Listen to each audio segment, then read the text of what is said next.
Conservation award for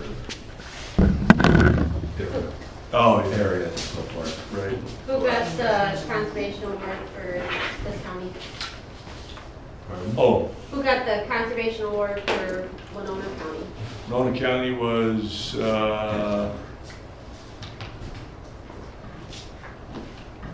I got months stuck in my head. Who got it this year for Winona County? Not Wasn't Seabows. that bad either. It wasn't Seabows, it wasn't, Did you take stuff from the other table? yeah, I moved to here. Okay, So, so I gotta move stuff to get for Bob. yeah, and I don't know if Bob's coming, so it's, Oh, okay. so I honestly don't You know. can call me or email. Oh, yeah, look, I can't remember. You got it. Yeah, I don't know. Steve, do you remember? No. I know it too. Your conservations of the year? It wasn't Glendy. No. We had a bunch of them this year that were on there. Mhm.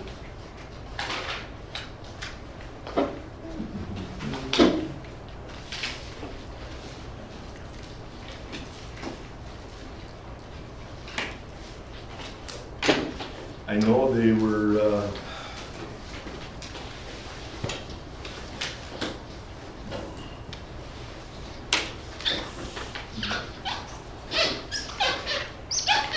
you know, is Bob coming, or should we get going? It's He did just not about say anything 8:30. to me, but I suppose since Matt needs to leave, we can go. Tell We have- us. We have a forum. I knew it was that way, but I couldn't remember. Selway? Yeah, and I don't know if they made it up there because they were talking about not going, so, you know, that's why I had SIBO in my head, and like, it's not SIBO's, it's over, anyway, Andy Cronenbush was there.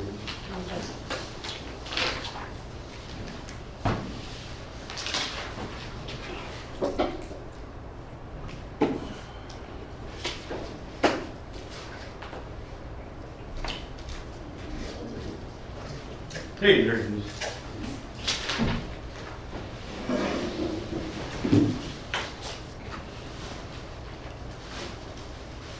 All right. Flying through this today.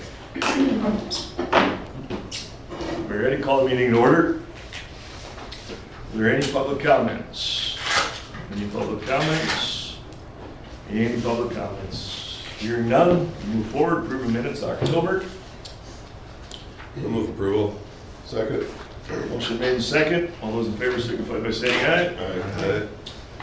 Opposed, motion carried. Agenda. Any discussion? I move to approve the agenda. Or, Who approved the minutes, I'm sorry. Steve first, Matt second. Okay, thank you. I'll move Got a to approve motion. the agenda as presented. Got a second? Second. Motion made second. Steve and Matt. All those in favor signify by saying aye. Aye. Opposed, motion carried. Consent items. Okay, the bills payable are, I put an amended one at everybody's spot, and I also sent it out yesterday.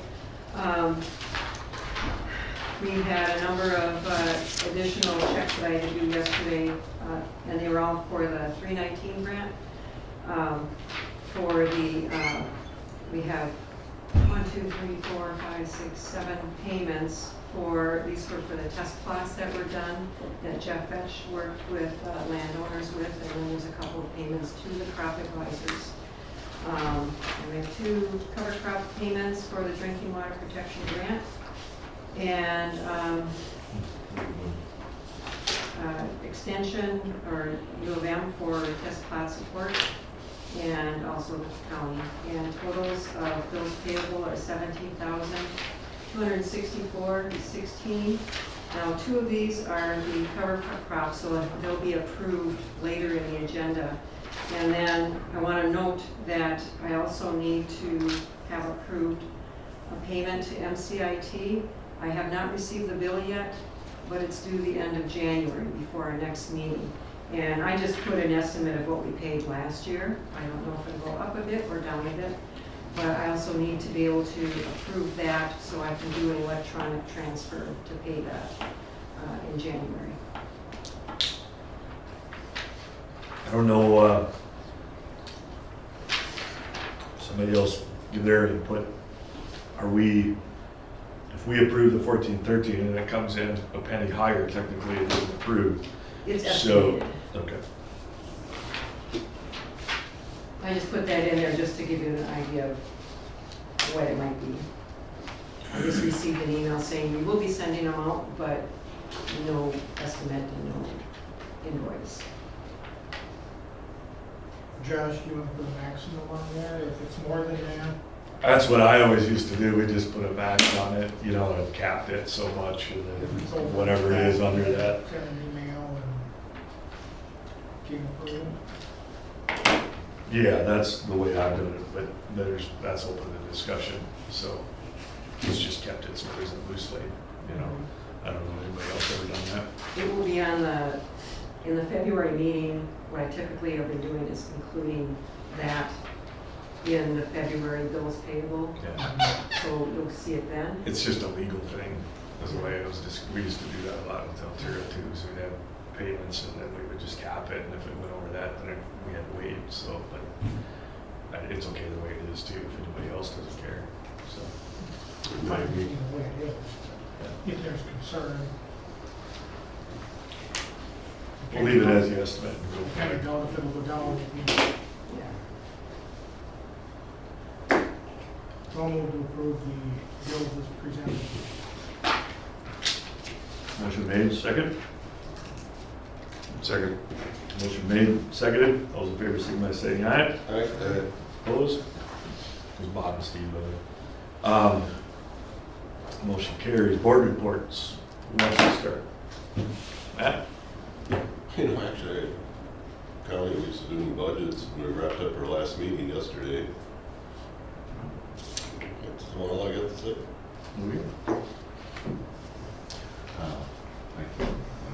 What's that? No, Oh, Robin. It don't matter, Robin. How are you gonna get me all confused here?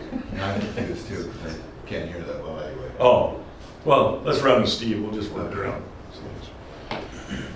Yeah, our county's building our jail, breaking ground on that, so got a lot going on there. But at last night's meeting, we had the WinLAC policy come before us, and in that we found that it has requirements. I think especially for you, Bob, would be you're one of the counties that would be responsible. It has that, see, as it's written here, in order to receive the grant, in accordance with it, all covered individuals must be fully vaccinated against COVID-19 as defined in the policy, or submit to testing at least once a week. Contractor is responsible for the following: tracking and maintaining proof of vaccination status for vaccinated covered individuals, ensuring covered individuals who are not vaccinated are tested weekly, and it goes on. But anyhow, it's my opinion that I don't see that as being germane to what that group is doing. I mean, WinLAC is responsible for administering soil and water issues, not responsible for making sure everyone who works within that policy is vaccinated. That's an enforcement issue. It's a different level of government. So anyhow, we did not approve it. We tabled it to get further information on it. But to me that's I pulled it and said I couldn't support it with vaccination requirements within that contract. So I don't know what you all are going to do or how you're moving forward on it, but you would be one of the people implementing it, so you'd be responsible for making sure people are vaccinated, and that's not my intention of what. It doesn't really fit into that program. I don't think so. No. I didn't know nothing about it, Steve. I never, Is this an MDA funded one? This was NPC. NPCA, so it's, so, Yeah. so Steve, this is the first I've heard of that. So this is, You might have already approved it. I don't know. Has it gone before their board? oh, Well, and at that meeting last night, Steve, Emily couldn't be heard evidently, right? Yeah. Yeah, I could hear her, but I. No one else could hear. And I could, yeah, so it was really weird. We could not be heard, but yet, or we were unmuted, but Emily was trying, and basically she stated that, yes, that is being put in all of the state contracts. And one of the things that she said is that it applies to subcontractees that are, if you're not able to maintain social distancing, is that correct, Don? It went out in all of our NMI contracted plots, all my on-farm trials, and I don't know the background to it all, but I can ask up in St. Paul. Yeah, so anyway. I, as a state employee, I have to maintain social distancing and I have to wear a mask when I'm out working in the field if I'm close to a farmer or whatever, and I have to do certain things because I'm a state employee. But that letter did go out with all the contracts, I think state contracts, and so it might be just a question just to bring up the chain. Does it really affect everybody So or that- just the state workers? Right. So that came across actually the SWCD also. That was brought up. Wanda actually came to my office a while back. This was several months ago when that came through. And the way I read it was, hey, there's either get tested or how does this directly, is this a suggestion? Is it an enforcement? Who's enforcing it? It was, we just looked at it and said, hey, you know, we're doing the necessary precautions, we're doing what it is that we need to be doing. What more can we do? You know, it's not my job to walk around and look at your vaccination card. Yeah, but so my So I'm not gonna objection, do that. And I'm my not- objection is that it's placing enforcement onto Yep, the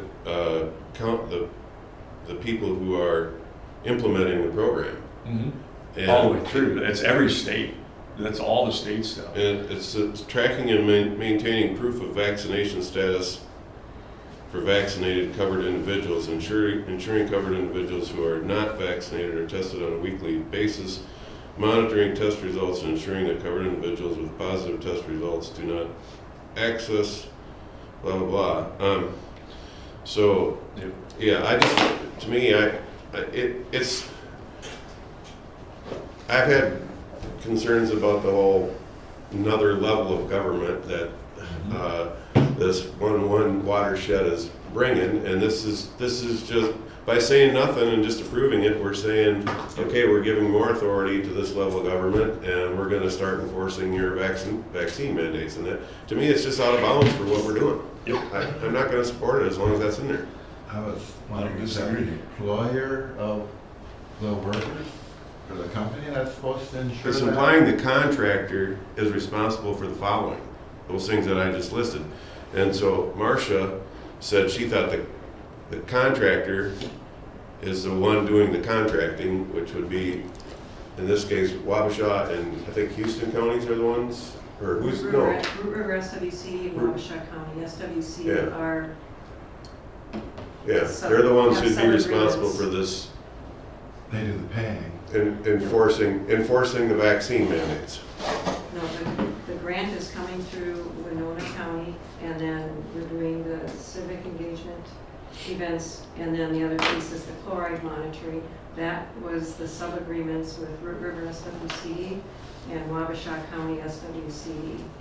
And so from what I understand from talking to Emily, is that that is included in all of the contracts, that's an HR thing. But she said for this particular grant, we're not continually to implement the grant. It's outside, or if we're indoors, we're socially distanced, and we're not in the same environment with each other day after day after day. We just have an event and done. So she said that verbiage, in her opinion, did not apply to this particular grant, but it's included in all the grants. But yes, I guess I would appreciate some attorney review of that to see exactly what that means, because there is referenced, what is it that the governor does? Executive order? I don't disagree with you. I didn't like it. It doesn't, that's what I said. It's not, is it my job to run around? You know, that's what I, just referencing the SWCD, I guess, is it our job to run Well, around? and then. We're not the police. And then we're saying, you know, some people are eligible to do the work and others are not if you don't provide proof of vaccination. And why are we as a government involved in any of that? I mean, I don't feel it's our they're right out- to ask somebody. If they're out in the field and their information, dozer, that's my problem. what's it, I mean, why are we interfering with that? Yeah. Who am I to ask you to prove anything about you to me? And it'll start with this and then it'll be, That's my problem. you know, it'll be more, you know, have you had the right amount of boosters and are you boosted for this variant and then it'll, I mean, then it can, I mean, then you're, once you acquiesce to one thing, well, have you had your full array of everything since you were a child? Well, like I said, I didn't know about Homestead County, we're waiting until the court cases. Yes. Yes. This, yeah, Until we know what the courts are gonna do. we way just- premature to put this in there and then for us to say yes to it. Yeah. I don't disagree. Yeah. So we didn't approve it. Good to know, I'll be looking Yeah. for it. That's it. Anything So, else, Steve? No. I did have one, before we jump over, why was Brett Decker's check twice as much as everybody else in them bills? I'm So gonna this is ask the it. two farmers. Okay, so that was Cronebush and Foreman. Was that Pat or Dan or which Foreman? Assist to Cronebush and Foreman? Oh, Mark. That was Mark. Okay. Todd Croninbush. Yeah, Todd. Yep. Yeah. I just. I'm sorry, I okay. didn't put full names on it. No, that's fine. I couldn't remember who was who, so. Okay, so- As long as we're back on this. Yeah, I was just wondering, what are these test plots? Or is that gonna be covered later in the? Well, Don has. Do you want me to been touch on involved that? this is- Yeah. Those are on-farm nitrogen trials that originally Jake Overgaard, when he was with Extension, he started those trials in southeast Minnesota. He got that grant. It kind of going back in 2015, we revamped the Nutrient Management Initiative program through MDA for these on-farm trials, and I brought a lot in to southeast Minnesota. Then Jake got some more funding, and Jake and I have partnered on several on-farm trials over the years and projects. And he got funding through this 319 grant and for the Whitewater watershed farmer group, so that money stayed here. Then I could take that NMI funding and spread it out across the state, southeast Minnesota, with more farmers. And his trials were modeled after the trials that we did. So working with farmers to look at nitrogen BMPs and practices on their ground and seeing what their nitrogen use efficiency is, if they can improve it with their management that they use on their farm. And it provides an incentive payment to help cover any yield loss they might have in trying something new. And so with Jake's plots, they also did some in-season soil nitrate and tissue sampling and basal stock sampling, I believe. And I know that we did residual soil nitrate samples on the plots because I helped them collect those. We use U of M soil probe truck across a lot of our plots in southeast Minnesota. So usually when that technician comes down with the truck, we just come together and partner and help each other and get them all done. So, and then we'll analyze the results and go over them with the farmers, and once they do them for several years, it can help them. It's just a tool to help them make management changes on their farm based off the results they get from their trials. So. Okay, so it's specifically about individual farms. Yep, and then Opposed to a general. you can look at things in general, over an area. You can't compare one plot to another because it's like comparing apples to oranges because people's management is different but in general, you could look at, you know, what percentage of the time was the higher nitrogen rate more profitable and statistically yielded higher than the lower nitrogen rate over all these plots in southeast Minnesota. You can answer some questions like that. So. Okay, thanks. Yep. So Jeff Vetch took that over after Jake left. Homestead and SWCD, not anything drastically new, just sort of trying to wrap things up before the end of the year for his contracts. Okay. I was in central Wisconsin, actually working on something with nitrogen reduction, one of the things that we've been studying for the last 30 years. And so I wasn't able to make it our meeting, so I'm not 100% sure. I did talk with Leo though, and it didn't sound like it was anything over the top that went on with that. I want to touch on this nitrogen reduction really quick.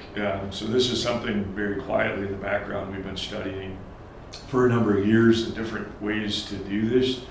Of course, it's been my passion for many years to try to figure out how to make things more profitable. And I would say about 70% of the fall we spent as a business, and talking on a business aspect, dealing with the fertilizer prices, and especially nitrogen availability and things like that. The very beneficial thing that we've had is we're kind of at the end of about 3 years of studying some things that are very effective in the marketplace. And so that has essentially taken up the majority of our fall. I've been to Danger, Canada, the Dakotas, Iowa, Michigan, Illinois, all over the place putting on, we predominantly serve ag retailers. So there's actually a lot of ag retailers around here working with us on some things for that very reason. So I don't want to touch on it as far as, because in all the years I've been sitting on this board, I'm very careful about what I say because I want to make sure I'm not plugging anything for our business. But the reality of it is, guys, there's some really, really, really cool things going on right now with nitrogen reduction. Very inexpensive, very cheap. I'm talking $10, $15 an acre type scenario, and being able to cut out 30, 40, 50 units of N, and very effective. And we've got some really cool data from all over the Midwest showing these exact things. And we've done a lot of work evaluating different things in the marketplaces, different products, application methods, things like that, for trying to utilize atmospheric nitrogen. This is for 76% N in the air. And so there's some that work, there's some that are somewhat good, there's some that are really good. And we really studied these things for 3 years. And the reality of it is they're here. And I believe in 10 years, they'll probably be on every acre in the United States. And there's a huge nitrogen reduction aspect. This is that top 25 we're trying to get rid of. Large farms, large dealers, large ag retailers, large pioneer dealers, whatever you want to call it down in Iowa. These guys, they buy a lot of 30 units of what they call insurance N down there because they can hold it. And at $1, and hydrous right now in central Iowa is $2,000 a ton. How much do you want to buy? Yeah, I just got our current, we wholesale a lot of 2832 to other ag retailers, and these things are $500, $600, $700. You know, they're 3 times what they were last year, guys. So people aren't wanting to do it. So the good thing is that it's opened up this huge opportunity that I wish I had 5 more guys down here to get in the countryside, because people are willing to listen, and it's going to change ag. This year it's going to change ag. I firmly believe it, because people are going to come out because they can't afford it. Not only that, they can buy it, but now we have the next question: are they going to get it? And so we're going to see this big shift, and there's some really neat, inexpensive things that we can talk about, that we're talking about to the countryside, that have a ton of evidence that they work. So this is an exciting time, both for, in one aspect, farmers, because it's going to change the way they address their nitrogen. It's going to change the way they address their phosphorus, because there's some neat things on the phosphorus side too. But at the same time, it's a scary time because the input's so high, we don't know if we're going to get certain things. So at the end of the day, I don't want to plug anything. I got some really cool data on some couple ones that we know, and I don't want to talk about it during the meeting, but afterwards, give me just 5 minutes, and I'm gonna show you guys a couple cool things, because I don't want to cross-reference during the meeting. But it's pretty neat, so that's what I got. I'll need you. Well, now I've got two things to talk about, just because I'm gonna respond to what you said. And it's great, but in my particular situation, although this year was like an endless fall, I admit that, but I chopped off first crop hay, and I no-tilled May 29th, 80 pounds of ammonium sulfate in the starter, went on with a light coating of manure right after the hay quickly before I planted. Got 209 bushel on the wagon combine monitors, 25.6% moisture though, because it would have been a disaster probably if we had our normal frost. But anyway, so I think there's other options, maybe if you're not a solid couple crop rotation or whatever, that can work too for nitrogen. Anyway, what I wanted to tell you is, I went to the Soil and Water, Minnesota Association of Soil and Water Convention, a lot of information. I'll just mention one thing that made me feel hopeful. Tom Peterson, the Minnesota Commissioner, and Troy Daniel, the State Conservationist, both mentioned that they thought in the new federal farm program it's very likely that there'd be some green payments. So someone asked, what are you going to do about people that are already doing it? And they were very evasive. So I thought I'd at least go and talk to Tom Peterson after the thing. And I told him that I thought you have to pay people that are already doing the right thing as well. Because otherwise you're just encouraging the behavior that I'm not going to do one damn thing until somebody pays me to do it, even if it is a good idea. So just put my bid in there for them. Or incentivize them to quit doing it so that they get on the bandwagon to get paid for it. Right, and that would be even more horrible. Yeah. I mean, so I don't want to see that happen. So that's all I'd have to see. Okay, just kind of to piggyback on some of the nitrogen studies. For verification, Dawn, the program that I do every year is through MDA, where what's on the agenda today is just Whitewater, correct? Correct. Okay, so for a number of years, I've been involved with nitrogen rates and timing application. And statistically, we see no difference in yields. It's opened my eyes on my acres. I can probably reduce cement. A lot of things go into that, whether it's soil health and been no-till and organic matter. But these nitrogen trials do hold a lot of weight, I feel, when you're doing them on your own acres and seeing the results you can get. So I definitely support the work that Dawn through MDA has done, and then also locally through Whitewater. Just all I've got on that. Last night was the Wabash County's truth and taxation. Pretty quiet meeting. Things are just moving right along, I guess. That's all I got. Good. All right, move on to board discussion and action items, financial update. Sheila? Okay, for the end of October, for the reconciliations for both the money market and the checking account, we were at $86,419, and in November, that amount went down to $97,382, or went up to $97,382 because we received some funds from grants that we submitted invoices for. And I think two usually.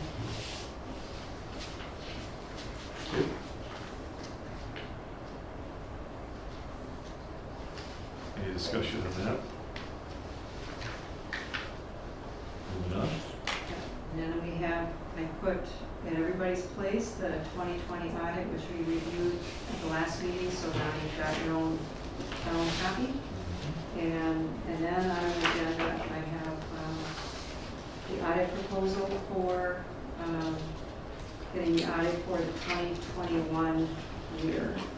And it has gone up $100. What is that? $2,600 with Peterson Company. So I have a letter for Josh to sign.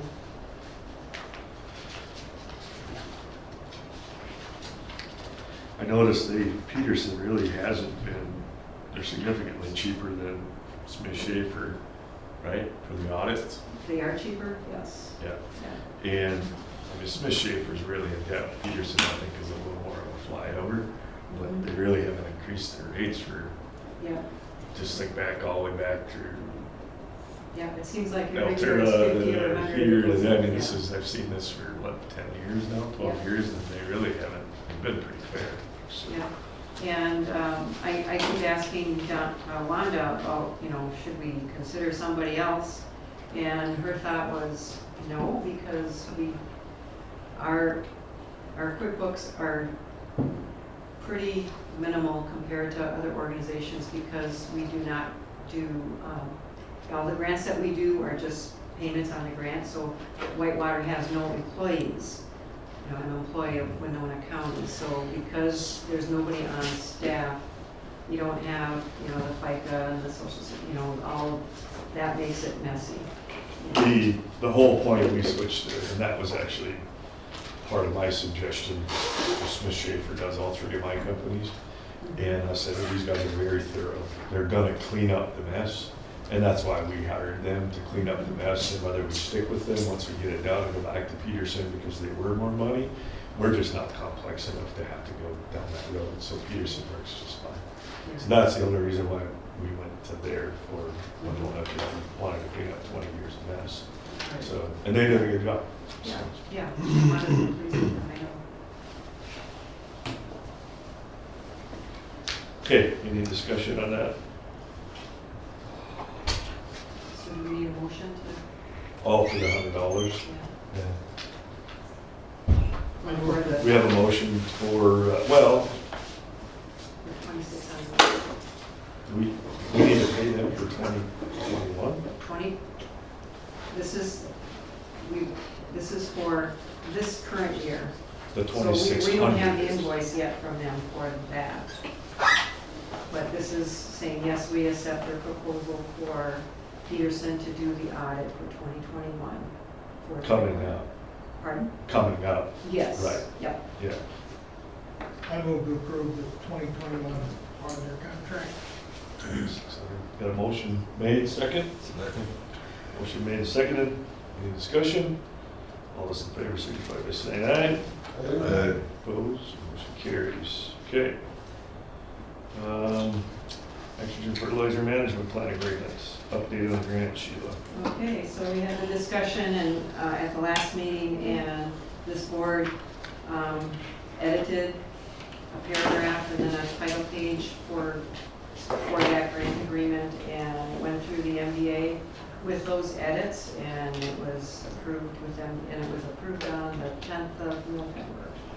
So we're, So all that lengthy discussion worked. Let's not do it today again. yeah, Matt's on us. Good. Okay, so anyway, we, getting started on that, so we have Altura, Utica, and Elgin for the Adwisma areas to develop these local advisory teams. And Don Burnell is here with the MDA and also Mike Cruz. And they will be my partners in crime in this venture. But anyway, they're here to answer any questions and to present a little bit more in depth about what this project will entail. All right. You're up. Okay, so first, I'm just gonna introduce myself and Mike, and then would like to go around the room and have a round robin, like tell me who you are, if you farm, whatever. I just like to get to know a little bit. So I'm Dawn Burnell, and I'm from Fountain, Minnesota. So my husband and I farm down there. We have 2 kids. Weston is 11, and he is muscular dystrophy, is in a power wheelchair. And if some people have met him in this room. Don't forget him. If you want to know anything about farming, you ask Weston. And my daughter is 7, and the animal lover of the farm. And we're involved in 4-H, showing pigs and rabbits, and super fun. We are no-till farmers, and we have a beef cow-calf operation as well. And then I grew up in a farming family. My dad and brother are organic row crops. Who's that? Aaron and Jeff Gillespie. That's what I thought. Uh-huh. Yeah. And my husband's parents also farm too, so. Mike is new with MDA. I will let him introduce himself, and we just got him on board, and he is going to be here in southeast Minnesota helping, and he is going to be kind of in charge of the Elgin Adwisma operations when it comes to these local advisory teams, and I'm going to be handling Utica and Altura, but I'm pretty sure we're going to be partnering on a lot Most of it, yeah. in southeast, but just Yeah. with workload that might happen in southeast, we have Mike on board. Sure. Yeah, so Mike Cruz, right now, living in Mabel, Minnesota, so about as close to the Iowa border as you can get. Grew up on a farm, northeast Iowa. My dad raised primarily corn and soybeans. And so I bounced around to a couple of different colleges before I landed with the University of Minnesota Extension down in Fillmore and Houston counties. I was there for 6 years before I came over to the MDA here in October. I think that's right. Yeah, so still pretty new to the job, getting introduced to a lot of the area up here. So, I'll be tagging along with Dawn on quite a few of the things that she's doing. So, yeah, like she said, I might be in charge of the Elgin spot, and she might be in charge of some of the other stuff, but you'll see both of us. Same title, same job descriptions. So, yeah, you'll see both of us up here. Come over to James. You're up. Yeah, Yeah. Sure. James Rentz, Homestead, Soil and Water. The urban commissioner, as it were. Live in Rochester, don't have a farm to grind around, which is why I ask a lot of really simple, stupid questions. There's no stupid questions. That's what they say, but I don't know. So that's pretty much it.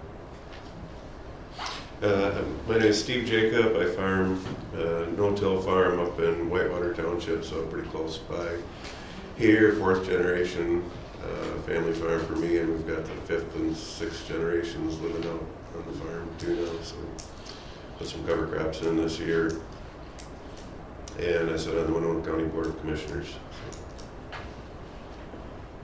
Matt Flynn, like Steve, I'm a Homestead County Commissioner, and I farm, like Steve, the 4th generation, halfway between Sturgill and Chatfield, where I grew up in that area, and I know a lot of farm people in there. Anyway, I'm a crop and livestock farmer.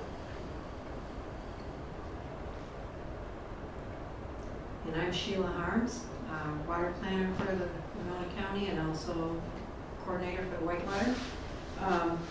And I grew up on a dairy farm in northern Wisconsin, and so that's my experience with farming. I got to play with the cows. I learned something new about Sheila today. And live in Trumpelow, and don't farm currently, but I have a garden. Bob Walkus, Wabasha County Commissioner, farm near Plainview, no-till, cover crops, beef cow-calf feedlot operation as well. Lynn Zabel. I am on the Wabasha Soil and Water District Supervisor, but I see myself mostly as I was a lifelong dairy farmer until a few years ago. My wife got farmer's lung and I had back troubles, and the hired men left, so we were pretty much screwed and sold the cows to North Dakota to a robot herd. Even though I could have got a couple $100 more a piece, selling them somewhere in Austin to a 2,000 cow dairy, but they had like a 200 and some cow place, and we actually drove up there to see them, and my favorite cow, number 353, actually came right to the gate and started licking me. And So anyway, now I've got my freestall with John Borchak's heifers in there, and I get all of his bull calves, which is more and more all the time since there's no money in raising any extra heifers now for replacements, so they're using the sex semen. So I got a couple hundred steers, and I got roughly 370 acres altogether, and still have 180 acres of hay, which sometimes is a challenge. I bale some to sell, and maybe not some people take some out of the field, and I even put some hay in the steer ration, cuts back on the soybeans or whatever, so that's what I'm doing now. So I know your dad's brother. I know you. So, yeah, we actually supply something to Casper and Davis with them too. So that's what I do. I'm Travis Chelsea, and I'm a soil water SWC officer for Winona County. They've been in the ag industry my whole life. I grew up on a farm that never farmed. But I worked with organic and conventional farms all throughout the Midwest for almost 20 years. I own Grow Service, one of the couple companies that I own. We're predominantly ag distributors, so we service ag retailers all throughout about 7 states, 8 states, but we ship things all over the United States. One of the things that we do is we're a non-biased company. We don't care who it comes from. We independently evaluate different things in the marketplace, and we go after efficacy, price, logistics, things like that. And then we set up non-binding agreements with companies so that we don't have minimums or anything like that, so we're not forced to make sales, and we can come out to our ag retailers in an extreme non-biased way and say, hey guys, this is what we see is working. And so that's what we do. We do some farm direct, but predominantly we're ag retailers. So we work with about 50 ag retailers throughout the Midwest, from Michigan, Dakotas, Illinois, Nebraska. It's probably more than that, but I don't keep track. Somebody else in the office keeps track. So that's what we do. So I appreciate the introductions. It just kind of helps Mike and I and get to know you guys a little bit more and build in conversations. And a couple of you I've worked with for many years on all the way back to manure management plans. Right, Lynn? So, there was some questions that came up in your last meeting, and I've looked over the questions that you guys had about the contract and what this is. And so Mike and I are here to just answer some of those questions and tell you a little bit about what the next steps are. And I put some slides together to help answer those questions, but I guess, I don't know if you have some burning questions you want to ask right away, or if you just want me to kind of step through the slides quick. step through the slides, and I think the questions will come. Yeah, okay. So, one of the questions that I wanted to address right away that was like, why are we asking you guys to be our partners? Reach up and hit that switch. There's a 3-minute delay on the screen. There you go. Okay. Perfect. Yeah, and this screen we've already figured out is super dark, and then It's more dark. Maybe it's, Do you want me to turn this one out too, or? no, it's like the screen. Yeah. not helpful. I can see the left side though. Yeah. Why did we ask you guys to be the project partners? Some of the boundaries cross outside the watershed boundary because the watershed boundary goes like through the Adwisma. But I feel it's important to have a good working relationship with the local entity, and I think it'll go more seamlessly and smoothly with just working with one project partner with Mike and I. I think you guys are a really good board. I've worked with a lot of you in the past, and I appreciate a lot of the input that we get from this board and questions that come up. And being tied close to the agricultural community, it's just a good fit for this project and having a good project partner. And I've worked a lot with Sheila in the past on projects too, so we all work well together, I think, as far as working on projects together. But the Whitewater watershed does go through all three of the Adwismas.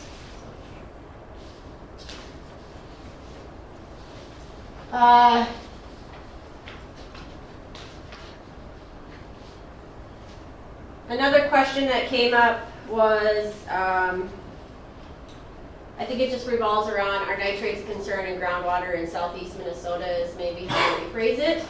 And so I just threw in the township testing program results that have been out publicly for a while. You can just Google the township testing program. It'll go to the MDA website, and you can look at each individual full report and county for further information on those results. Because of FOIA rules, we can't zoom in to specific parcels or anything like that because we've got to keep people's data private. But this map is maybe a little bit hard to see, but this is there was 2 rounds. There was an initial round of sampling and then a final round. And I'm just going to show you the final township testing results, but just to make a mention, the initial township testing results, that's what people are drinking, and that, but when we went through a screening process of the wells, we took out any point source issues or construction problems in the well that could be causing the issue with that specific well. And so the final township testing results would be maybe something that's not influenced by a point source, but in general, what's happening on the land surface is going down into the groundwater. So, but anything in dark red is townships that 10% or more of the wells test over 10 milligrams per liter, which is the health, which is the health limit set by Minnesota Department of Health. And why is it a health concern? Is babies of 6 months age or older can get blue baby syndrome, and then there's other, they can die from it, and there's other health-related issues with high nitrates. So this is just the final township testing results. County, we can zoom out to a county, and that's all the farther we can zoom into to show public data. Anything in red is something that was over 10 milligrams per liter. Yellow is 3 to 9.9, and green is less than 3. And so when we look at the data and bring in the final results, the townships of concern are really in the dark red, where we're seeing the highest nitrate concentrations in the wells. So this is Wabasha County, and Tell me about the white counties. those were not tested because of it is percent of row crop versus percent of not row crop, and why the townships were chose to be tested or not. And so there's those are a lot of wooded areas or not enough row crop to test it.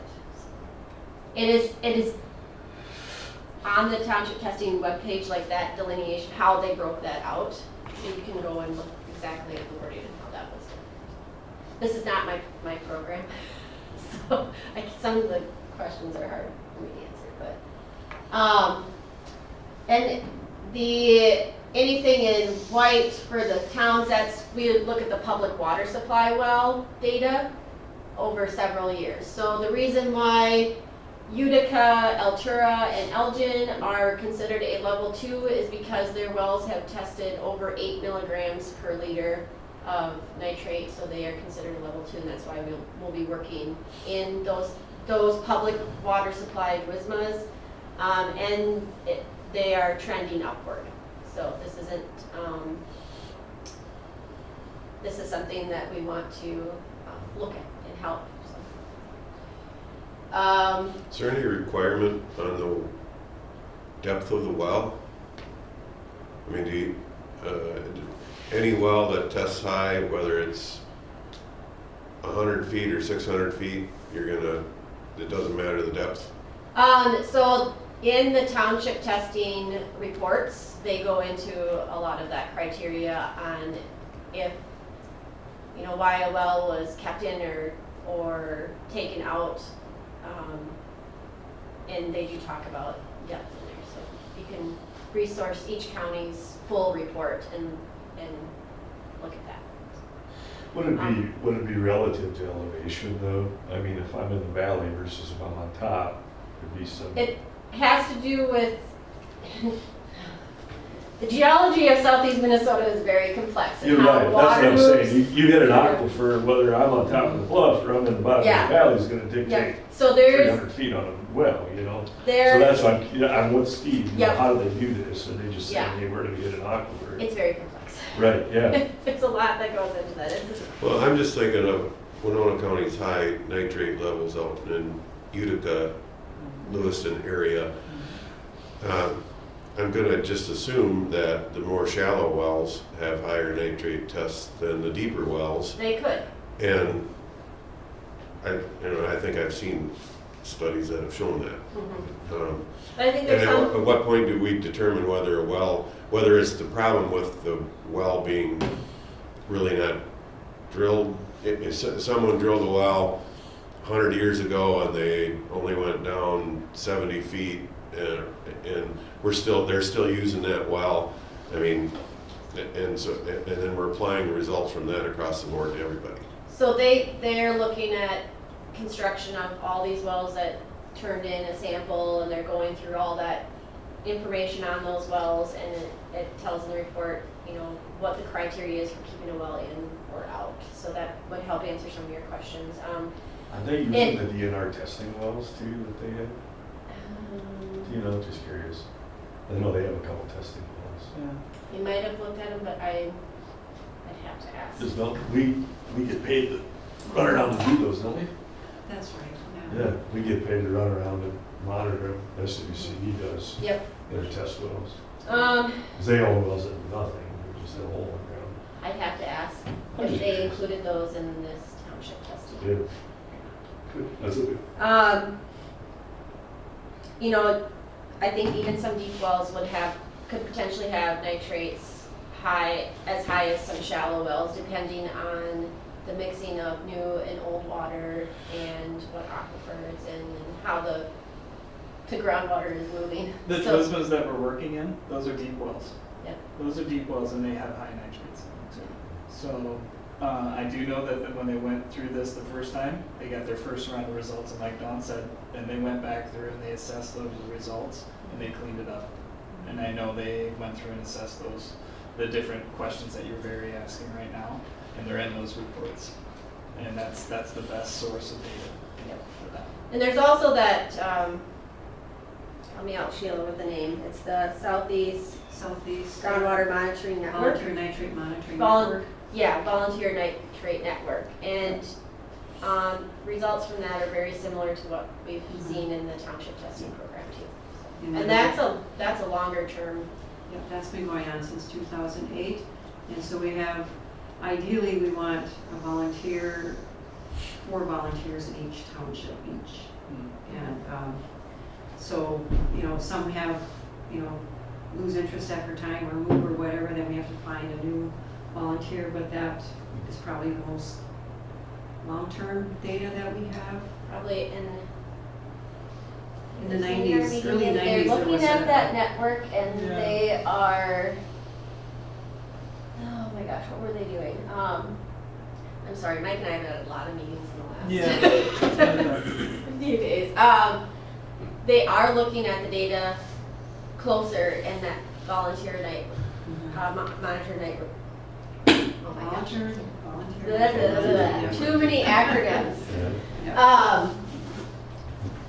And it had to do with depths of wells Yeah. and some other stuff. So And I mean, there's construction as constant well. work going on in the background to try to get better answers. And around here, lag time is going to be a big question. What happens on the surface of the ground? How long does it take to make changes in that public water supply well that's 300-400 feet deep? And lag time can be decades around here. But you know, what we do now, yes, it's going to be for years down the road or decades down the road, but I think we can all agree that there is high nitrates in our drinking water, and if we don't do something, then it's gonna continue to get worse. And everybody can do something better on their farming operation. So, I was, the nitrates in the water is lost money. yeah, It yeah. really is. And, I mean, nitrates has been a hot topic for a long time now, so. But, Excuse me, Bob, is Lakeside a private water supply or do they use plain water? They have their own well. Okay, they must for food grade products test that every year or quite often, do you know? I'm assuming they would.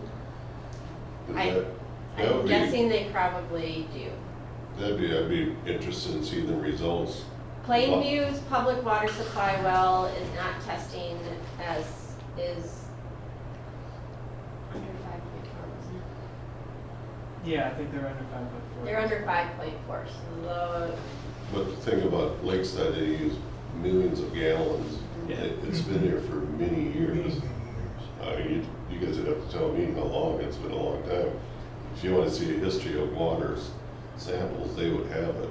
yeah. I know Seneca used to, but now they're gone. But if you want to compare Waukesha I, County, I think maybe Department of Health has worked with them in the past and can potentially have some data from there, but there were studies. There were studies done with Lakeside, because they used to irrigate on their wastewater, and there's been like lysimeters installed and where they did that, and I know there was some studies done with them over the years for Lakeside, but the details on that I don't have, but I remember Yeah. it was Bob Tipping from, Well, no, no. oh my gosh, where's he from? Is he MBH? I think he's MBH. He's a hydrologist. Well, along those lines, Matt, I mean, back in the early 90s when I was still dairy farming, I had to prove that my well was low enough nitrate, just in order to receive the grade I did too, Steve, Yeah. back then when I A. did. Yeah, so what I'm wondering is, Sample of that. can you get access to those records through whatever? I mean, those wells have been being tested for many, many decades. Yeah. Yeah. And then you'd have, You'd show a good report of what the history is for the area. and you probably have far more tests back in the 70s and 80s when there was many more farmers in there, many more dairy farms in there. You're exactly right, we all had to go through that. Yeah. Yeah, when I worked for Bomatic, we carried water sample kits for everybody purposely for that reason. Depends on if it's public data. Right. This is Winona County, and, this is the final township testing result data from the wells, and then this is just the map of which townships are greater, or 10% of the wells are greater than 10 milligrams per liter. And so Utica falls in that township. Look at how good of a job Steve's doing up there in Whitewater. And It's a pass. Altura, the township is not considered high, but their well is tested above 8, so that's why we are. City of Altair? Mhm. I know it was on the rise a while back when I Yep. was there, but it was still under 10, the threshold. Yep. Do you remember about, this is back when I was 10 years ago, whatever it was, I think it was Belgium, Altair, and somebody else got appointed, put on the news and said that we were way out of compliance. And it was when I was mayor there, and it was all just because of a well outside of our area tested high.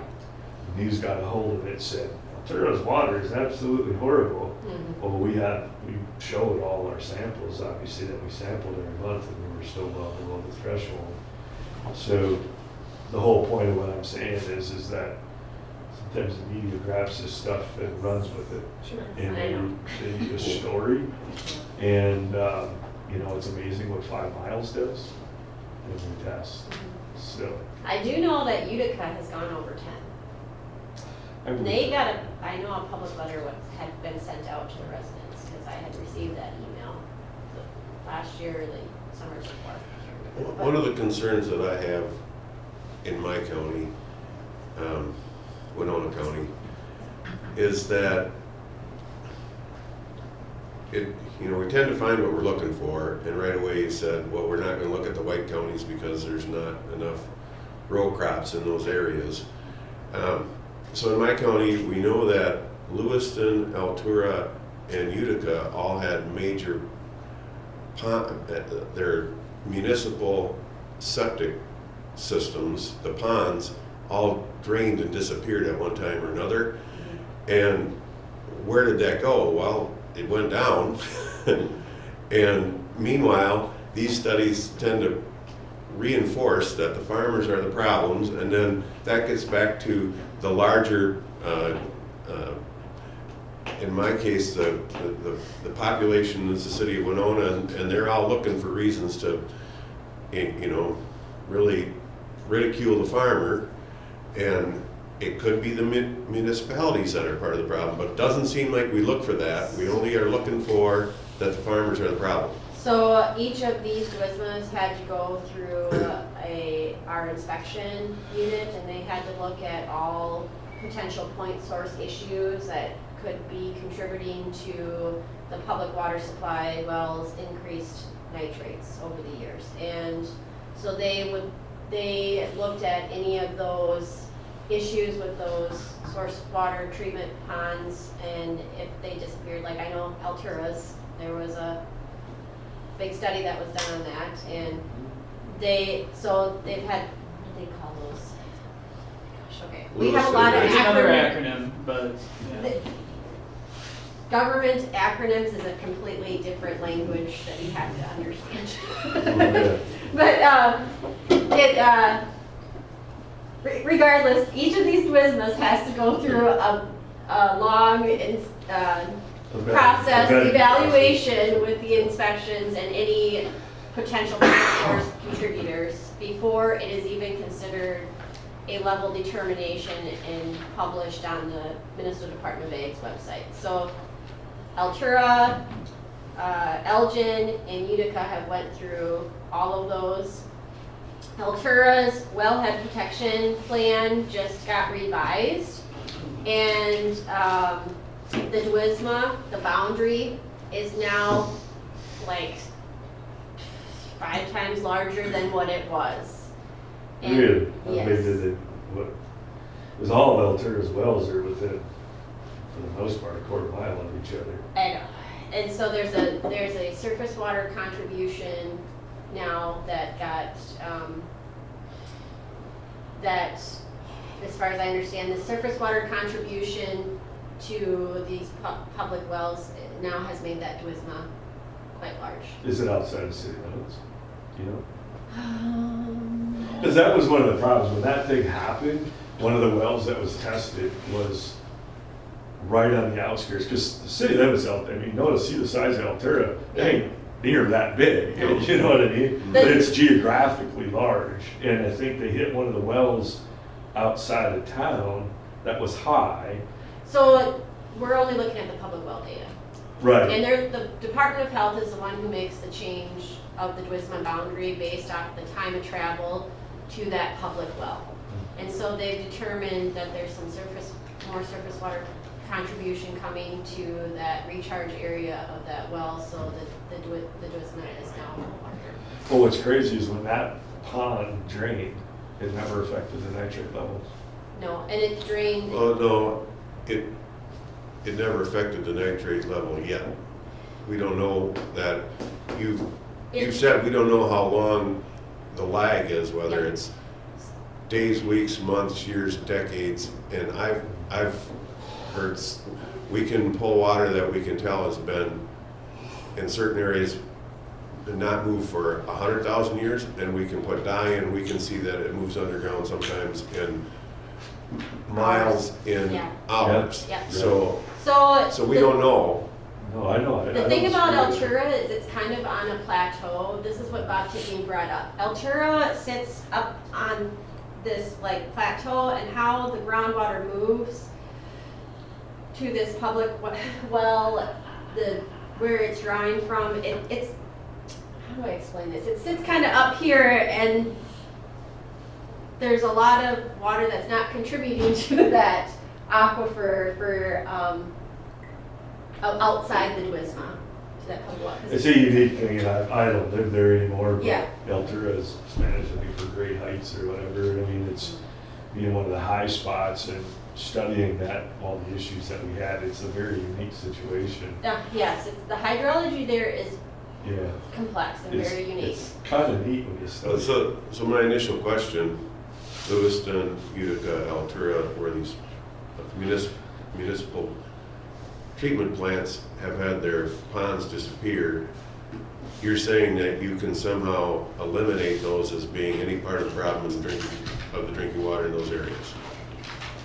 Not 100% probably, but that is not my, that is not my. I always feel, and when I look at these things, I always look at it as usually it's generally not one thing, it's a combination of a couple. And how do you figure it out? Well, how do you go after it? And the reality of it is there's things the cities have to do, there's things the county's got to do, there's things the landowners got to do. I don't think it's one particular thing. It's probably a combination of several. Now that percentage might be weighted heavily in one way or the other, right? But we can't, for the most part. Yep. They picked on golf courses, they picked on lawn fertilizer, they picked on all these other things. It didn't make a change. Phosphorus isn't any better than when they ruled it out of golf course fertilizer. So when it comes to the groundwater protection rule, that went through many public comment periods and administrative law judge hearings and hundreds of comments from the industry and farmers and everything was put into that rule. It was originally going to be township based, and then with all the comments came in, now it's just Adwisma based that regulation can happen. So that's why we are concentrating on Adwismas with high nitrates and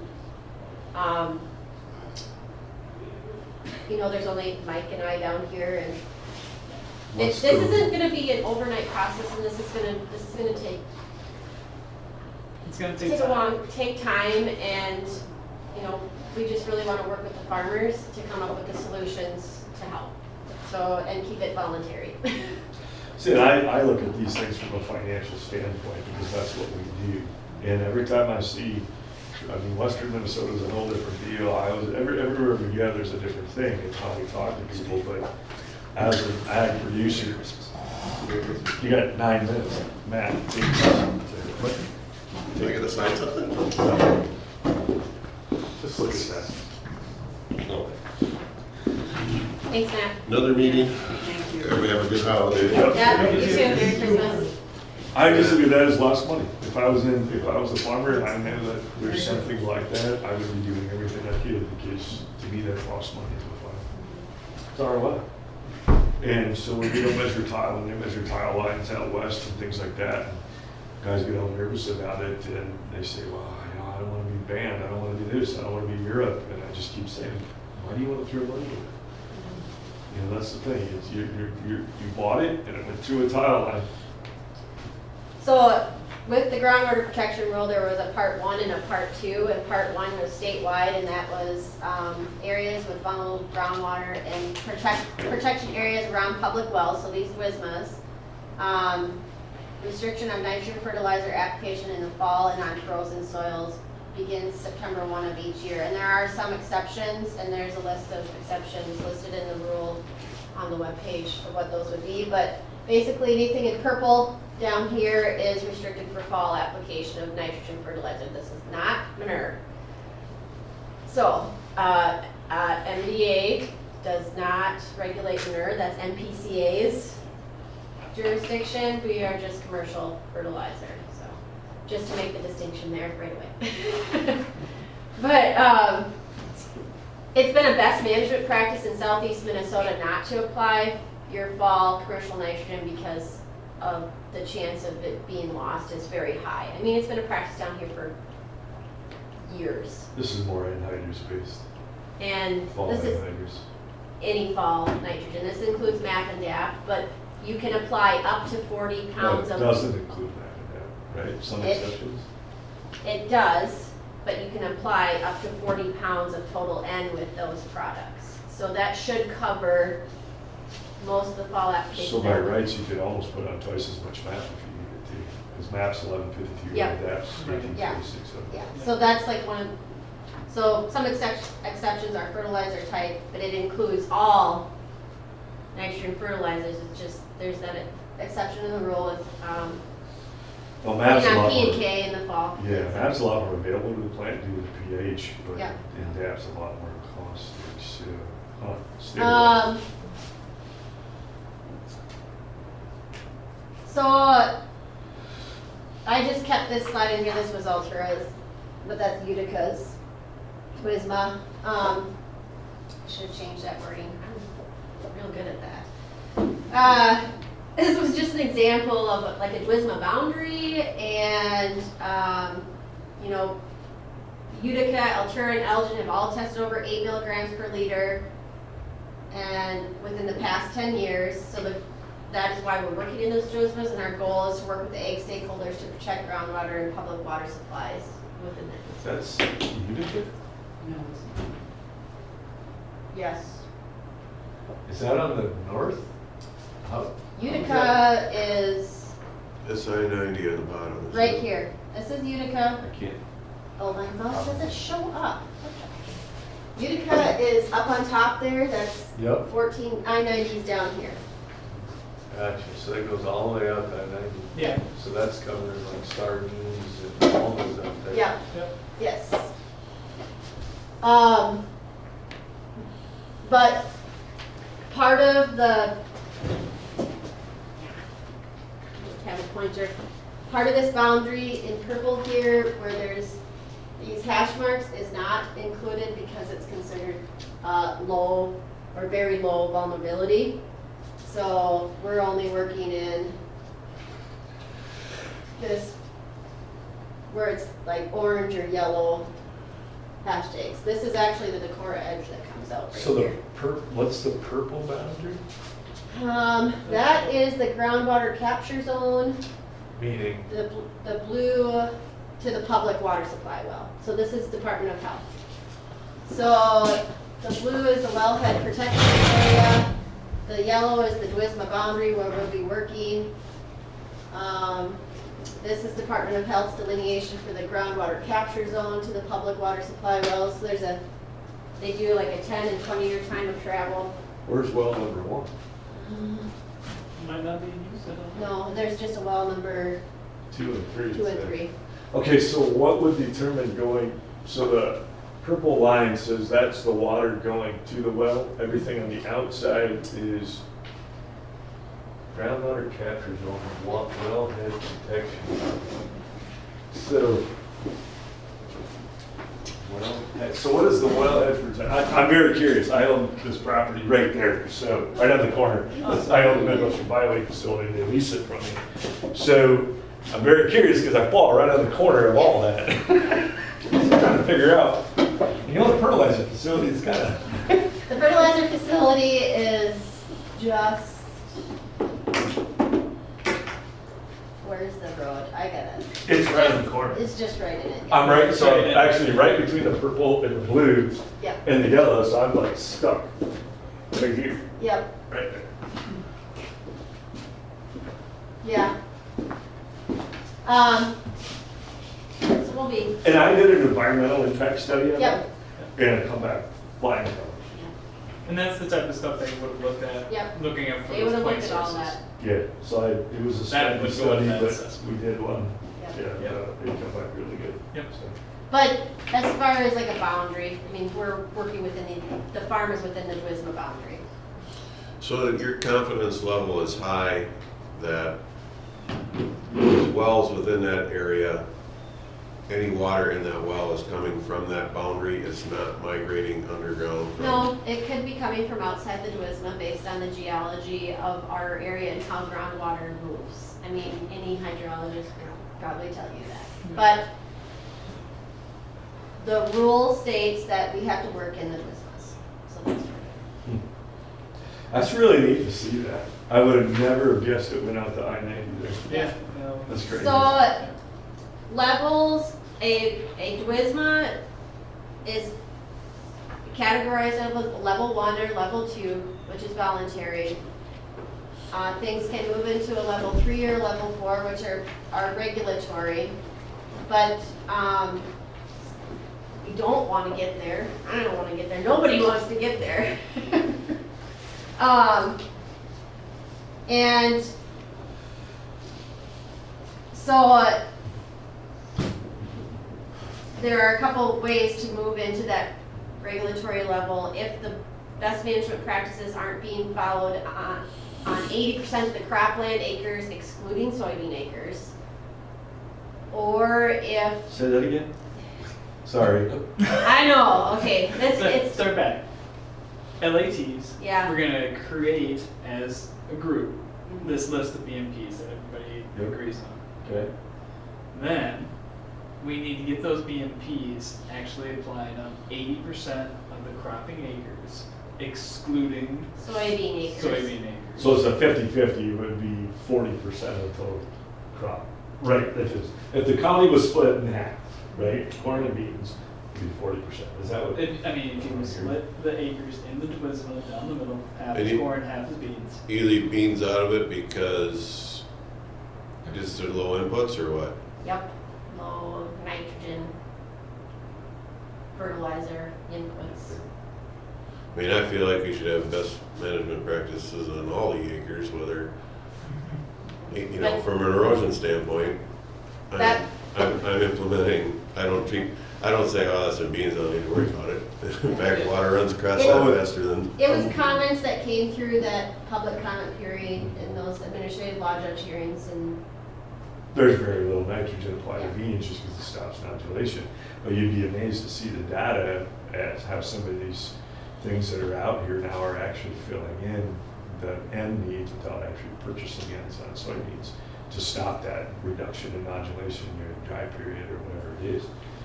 It's really neat when you start digging into some of this stuff. 80% more nitrate concentration. or the nitrate concentrations in the public wells statistically increase. Is your confidence level high that when we see an increase, the wells increasing in nitrates, that your confidence level must be high, that that's due to current practices and not due to practices from the 70s, 80s, and 90s, and now just getting into those So wells? it's going to take a lot of legwork yet to figure that out. That's if what the statistical increase in the well is from. And there's a lot happening in the background trying to figure that question out for southeast Minnesota, and it is going to take a while. This is not, I don't foresee moving into a regulatory level down here anytime soon, Based on the water based on the water. test. On the BMP On the adoption, BMPs, yeah. that's a different story. There's 2 timelines, and I'll get to that. But, For years. huh? I've been saying this for years, the day's coming. The day's coming, if something doesn't change, Yeah, they're gonna start but telling people. to reality is it's gonna have to take a lot of legwork to figure out your answer. fly. Yeah. So, and it's being worked on, but it's not an overnight process. And when you say regulatory, you're gonna be mandated to do certain practices in a regulated area, Yep, or what? in the What Dwizzle. if you don't? Um, Not eligible for government programs? Or are you gonna come in with police and shut the farmer down? no. I believe it would eventually get to a fine for that farmer. Well, the sad part is about fines. I heard a story on public radio about irrigation a few years ago where somebody was paying like $3,000 a month, but it didn't matter because they had several thousand acres of corn, so it was piddly. Now they pump too much water even when they weren't supposed to, so. The goal is not to get to that point. We want to work with all the farmers in these WSMAs are invited to be on this LAT. I want to include every farmer who's farming land in these WSMAs to be involved in this LAT. And that LAT is going to come up with the list of BMPs for that. What does LAT stand for again? I'm sorry. Sorry, it's okay, ask questions. Yes, I'm please. okay with it. Local Advisory Team. And, Bmp is best management practice. Yeah, I Yeah. got that. yep. So yes, if you have questions, stop me and ask me, because Mike and I say acronyms pretty fast. We have to. Yeah. Yeah, and I think that's one of the things we really want to drive home. Like, this area is benefiting because Don and I are here working on the ground, and that's our whole goal. We don't want to get into regulations, and that's our job, is to try to keep these areas out of it. To help. That's what I've been saying for years. I keep looking at where some of these things come from out of Europe, who some of these places are highly regulated. You apply for your end, basically, to say this is how much you get, that's all you get. And it's gonna come. Can we blame it all on the landowner? I don't think we can. And there's multiple facets to all this. But I think the landowner is vastly learning, not so much, I think everybody's, for the most part, is concerned about it, but the ROI, the targeted ROIs in farming is getting much more increased. That's what we see. We see it in all aspects, from all different types of land management to tillage practices to fertilizer applications, types of fertilizers, timings, biology. Biology used to be catch-alls. Now there's biology things getting muddy, and the biological sector is getting very targeted. So as farming gets more and more targeted, I think we're going to see the adaptation of these things, maybe not necessarily because they're concerned about the groundwater, but what I keep preaching is hey, there's an ROI. You know, this is ROI, this is ROI, and if that affects our groundwater in a positive way, great. So this list of best management practices that local advisory team would come up with, and that's the list that, it's either, we're trying to figure this out yet, so not each individual farmer is gonna have to follow every BMP on that list. It's not, every BMP is not gonna fit for your farming operation. There's certain BMPs that'll fit for your operation, but not yours. So it's a little bit, we're still trying to figure that out. But the goal is to having the farms following the best practices they can to utilize the nitrogen most efficiently they can, you know, and you're gonna have, and that all comes down to economics.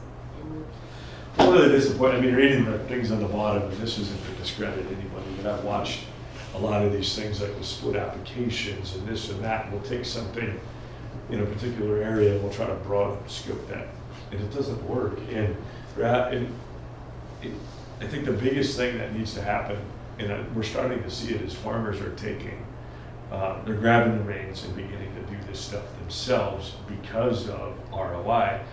And they're actually bypassing some of the university information, because even if you look at the last side dress one over by Boston, where these heavy soils, and then you come back to the guys in Rushford that had light soils, and you try to convince them that side dressing doesn't have any merit, and that's what's frustrating. And so what I like about this localized stuff is, back to his, he wanted broad scope, it is more identified. It is targeted to the type of landscape and types of soils that we have. And if we can educate that farmer as to what they need to do, I mean, we personally do a lot of this with nitrogen stabilization, nitrogen reduction. And that is the big problem, is we got to get out of this big scope picture farming. That a couple studies are supposed to be for everybody, and it doesn't work that way.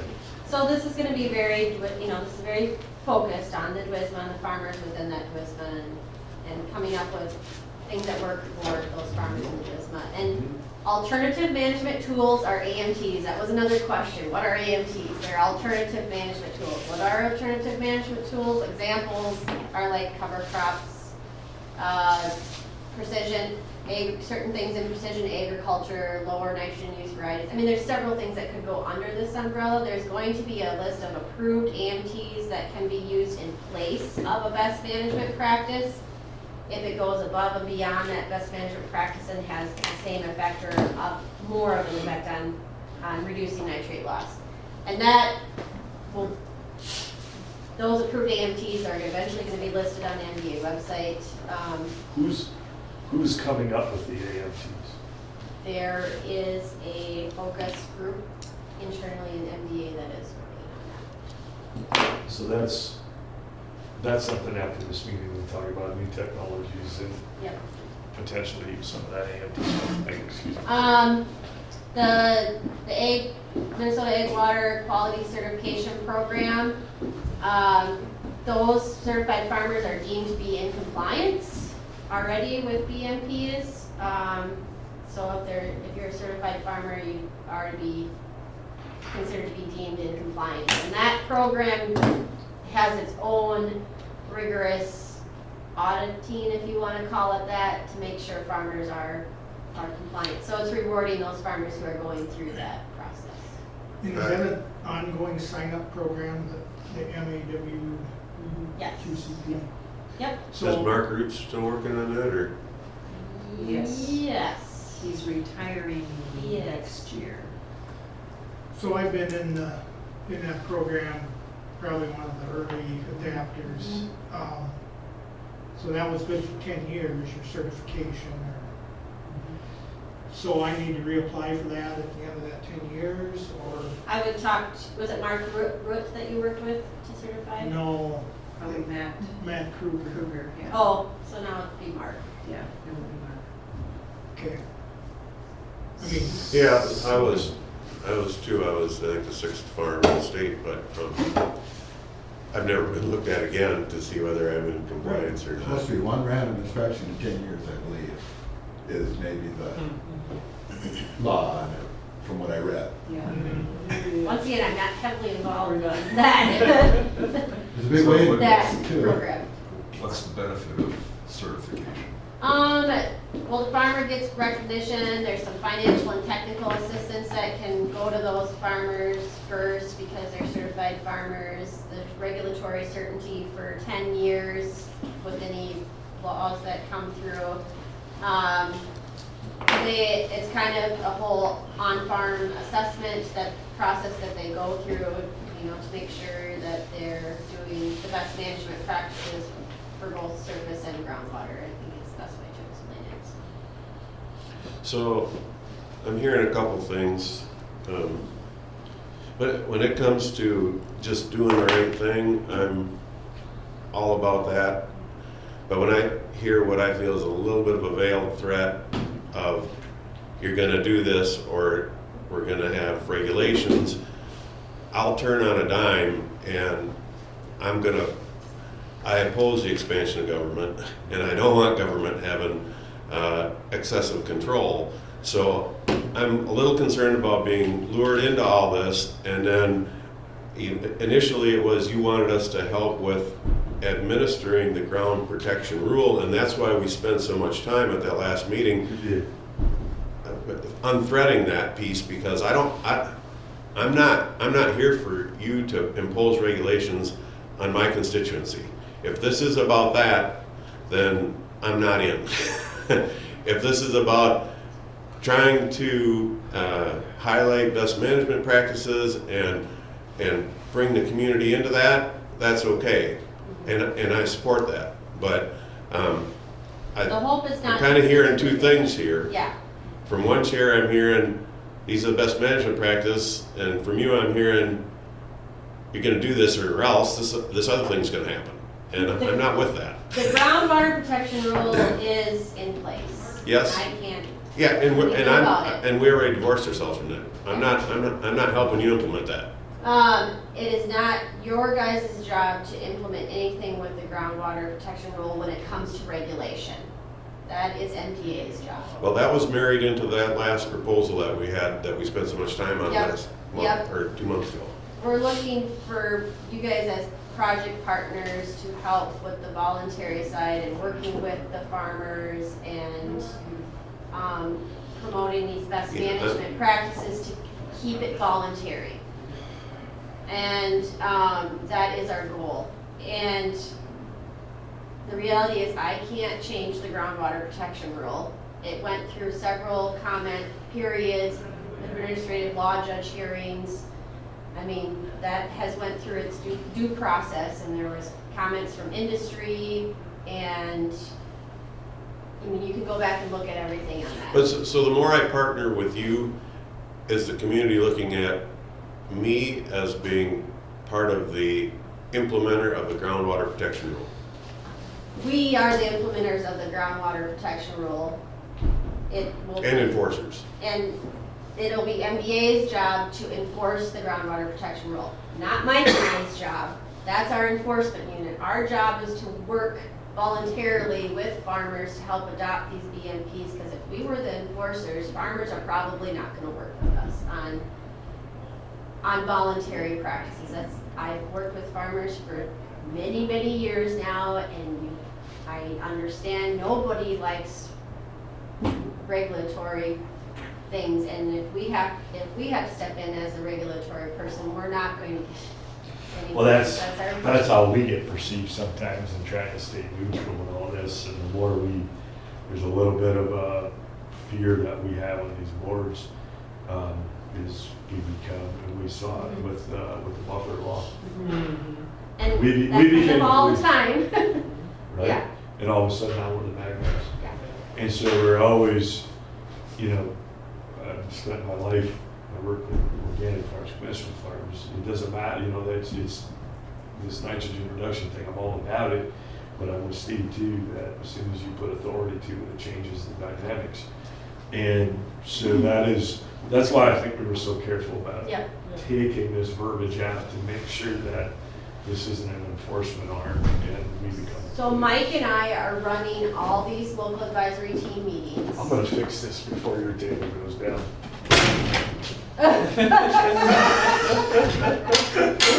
Good idea. I can see that happening. It's Thanks.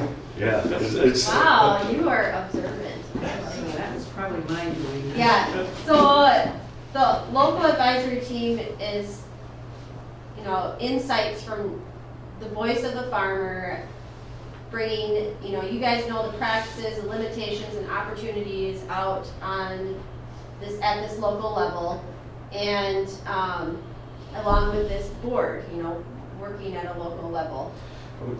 Okay, so this is, and again, I'm all for education. What I fear too, and Steve, we've all talked about this, is what we feel is, or what I fear, I'm gonna talk just for me. What I fear is these things are always started with the best of intentions. But what ends up happening is there's a group somewhere, okay, we're gonna assess a group somewhere. It starts with the good intentions of volunteering, putting these things into play. And, people get on and say, sure, we're not strong arm. Yes, we really like this. Enough time goes by and a group of people says, well, these BMPs are already in place. We already started here. How do we build on from that? Before you know it, that is no longer voluntary. It becomes rule. It becomes the governing force in enough time because people get out of it and they use that as a stepping stone to go to the next level, and the next level, and the next level, and the next level. And I could give you multiple examples in government where that's happened. In fact, why we sometimes turn certain things down, because we see it as dual funding, when the DNR comes to us and in essence, hey, to get your money, we need you to team up, and it's two ways of going after government. I mean, we could do lots of different things. That this is stepping stones, and this is what scares us, is that this is just another stepping stone towards regulation, because this becomes normal. So then how do we build? How do we build? And you see where we're going with that? And when you sit on a board, you got to be objective. It's about what we're trying to do. Now when you take us out of here, we're going to have a whole other discussion. I keep saying this at the SWCD level too. As soon as we sign, as soon as we take positions, as soon as we partner, as soon as we do anything, whether it's volunteer or in the case of the buffer law where it was enforced, how does the public see us? Were we as part of that getting into regulation? If it gets there, does that make sense? And then all of a sudden we lose all credibility. And the part that you guys, that the state has, is eventually it just becomes forceful. It doesn't matter whether you like it or not because it's the law. With us, we don't get to make laws. So we have to keep an image in the industry, in the countryside, that we are neutral, we're here to help, and be very careful, because today it starts with the best of intentions, but tomorrow it turns into you were part of that. I remember when you came to it, you were part of that. You're what got it to where it is today. And that can destroy organizations that are trying to help. Well, I have an Your alternative perspective. concern. And some personal experience, I'll just share it with you, take it for what it's worth. Back in the 60s, we rented a barn in the yard for 40 of our young stock, and then someone came and their boss had told them to clean out their sprayer. So they dumped out like a half a tank of spray and then sprayed the rest of it out, cleaned it out, and ran down through the yard where our cattle were, and they licked it. And all of them were standing around like they get when they're poisoned, and we had to get to that, and we lost 5 of them, and so forth. So when I see things like pesticide operator training and so forth, I think that's a good thing.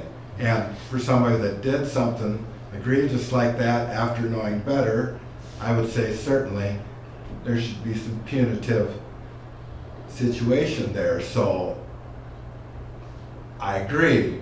Most people that are following what the co-op recommends and whatever, and trying to do good, and things aren't the best, that's a voluntary situation. But if you have somebody that's out of the lines, I don't think we should give up the opportunity to correct them just to make it so wonderful for everyone else that there's no problem, it's all willingness. So that's my 2 cents there.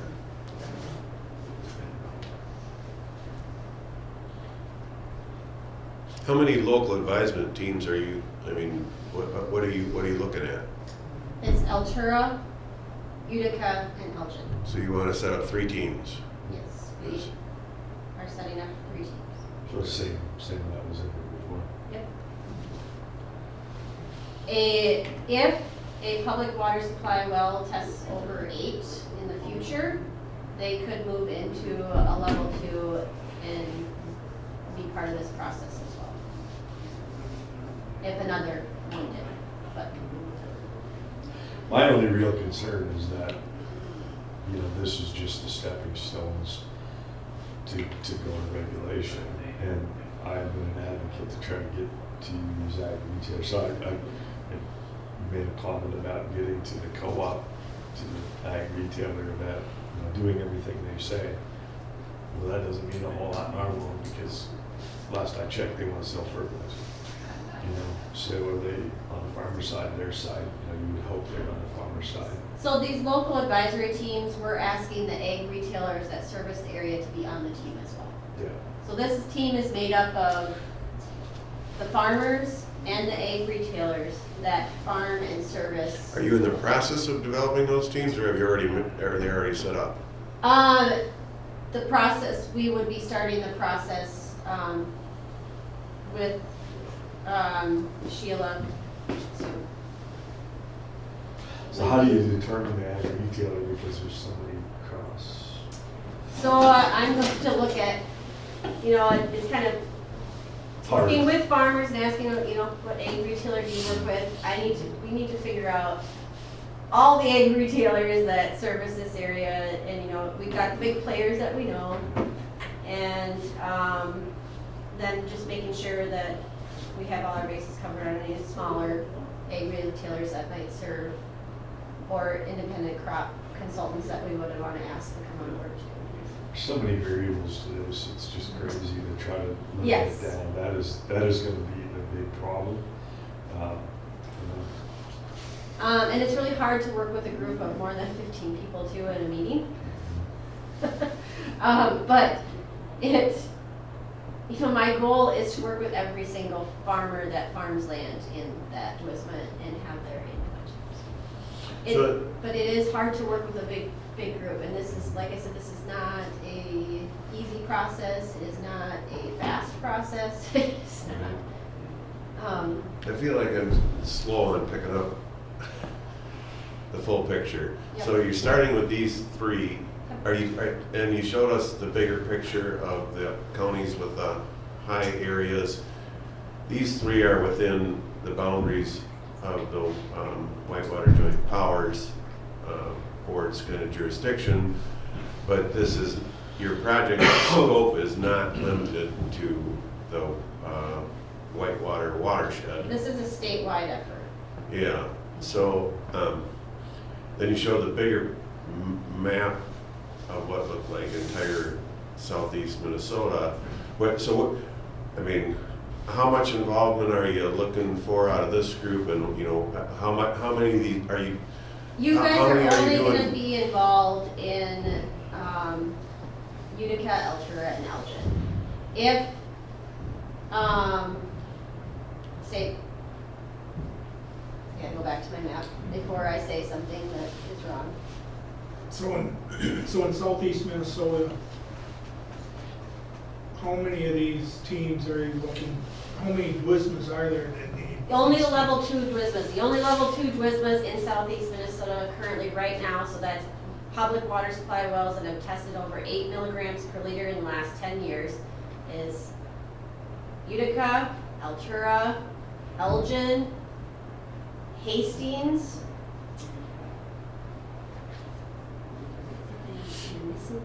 I'm trying to think if we're missing one or not. I think we are.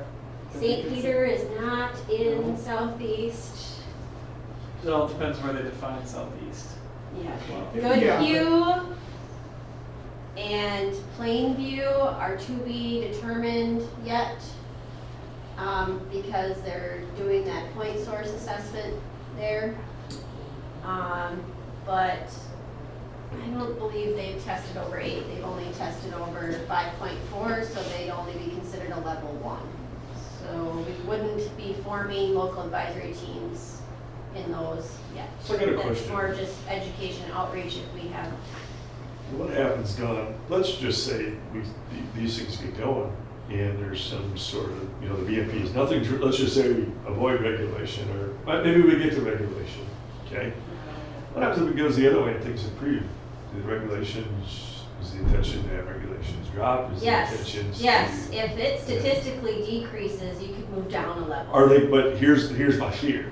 My fear is the next group of people up say, why would we want to get rid of regulation? We get rid of regulation. It's gonna go written back. into the rule, Does that make sense? I understand, but it's Yeah. the way the rule is written right now, Yeah. you know, that if it would have to go through its entire process again to be changed, Mhm.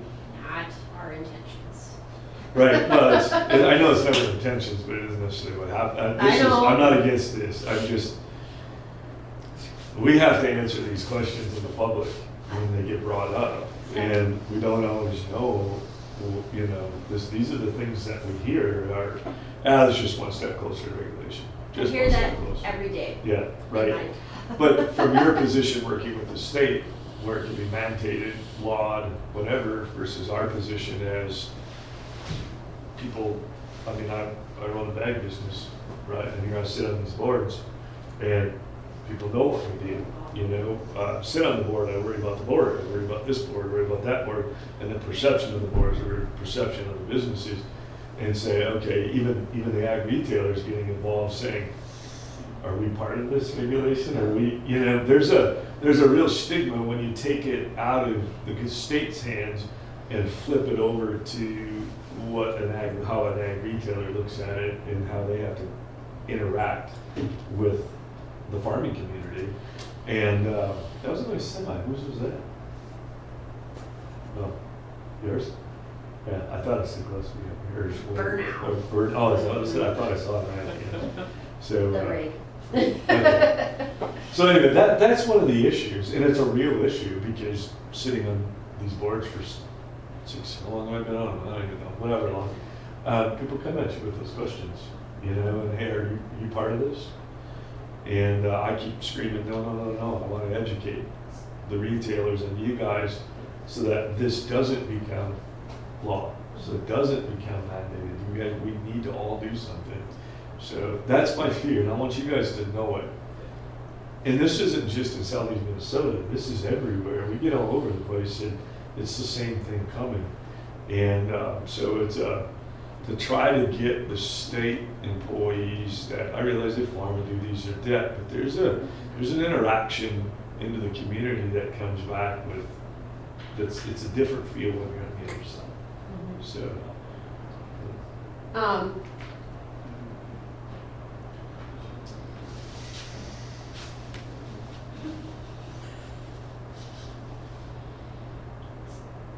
trying to think how much more in depth we wanna go. No, we're good. I mean, this is like the timeline for the groundwater protection rule in Adwisma.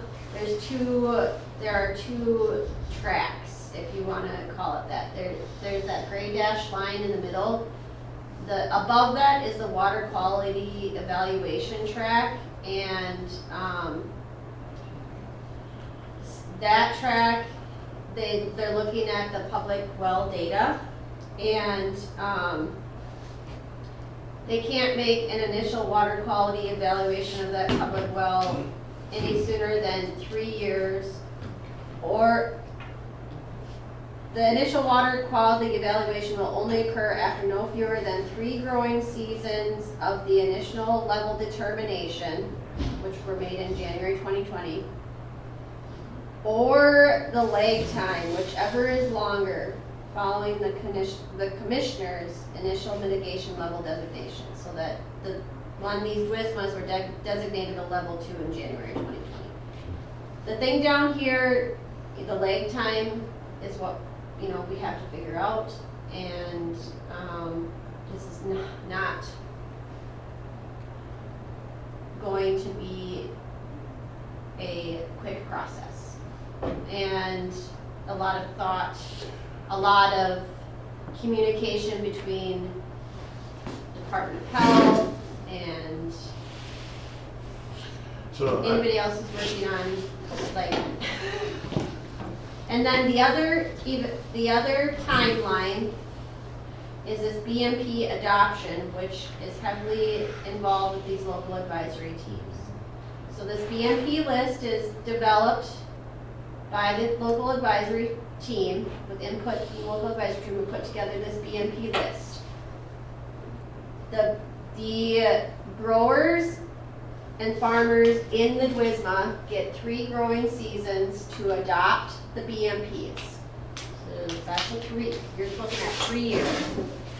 When that list is finalized by the commissioner, then the timeline starts for 3 years of adoption on 80% of the cropland acres, excluding soybean acres.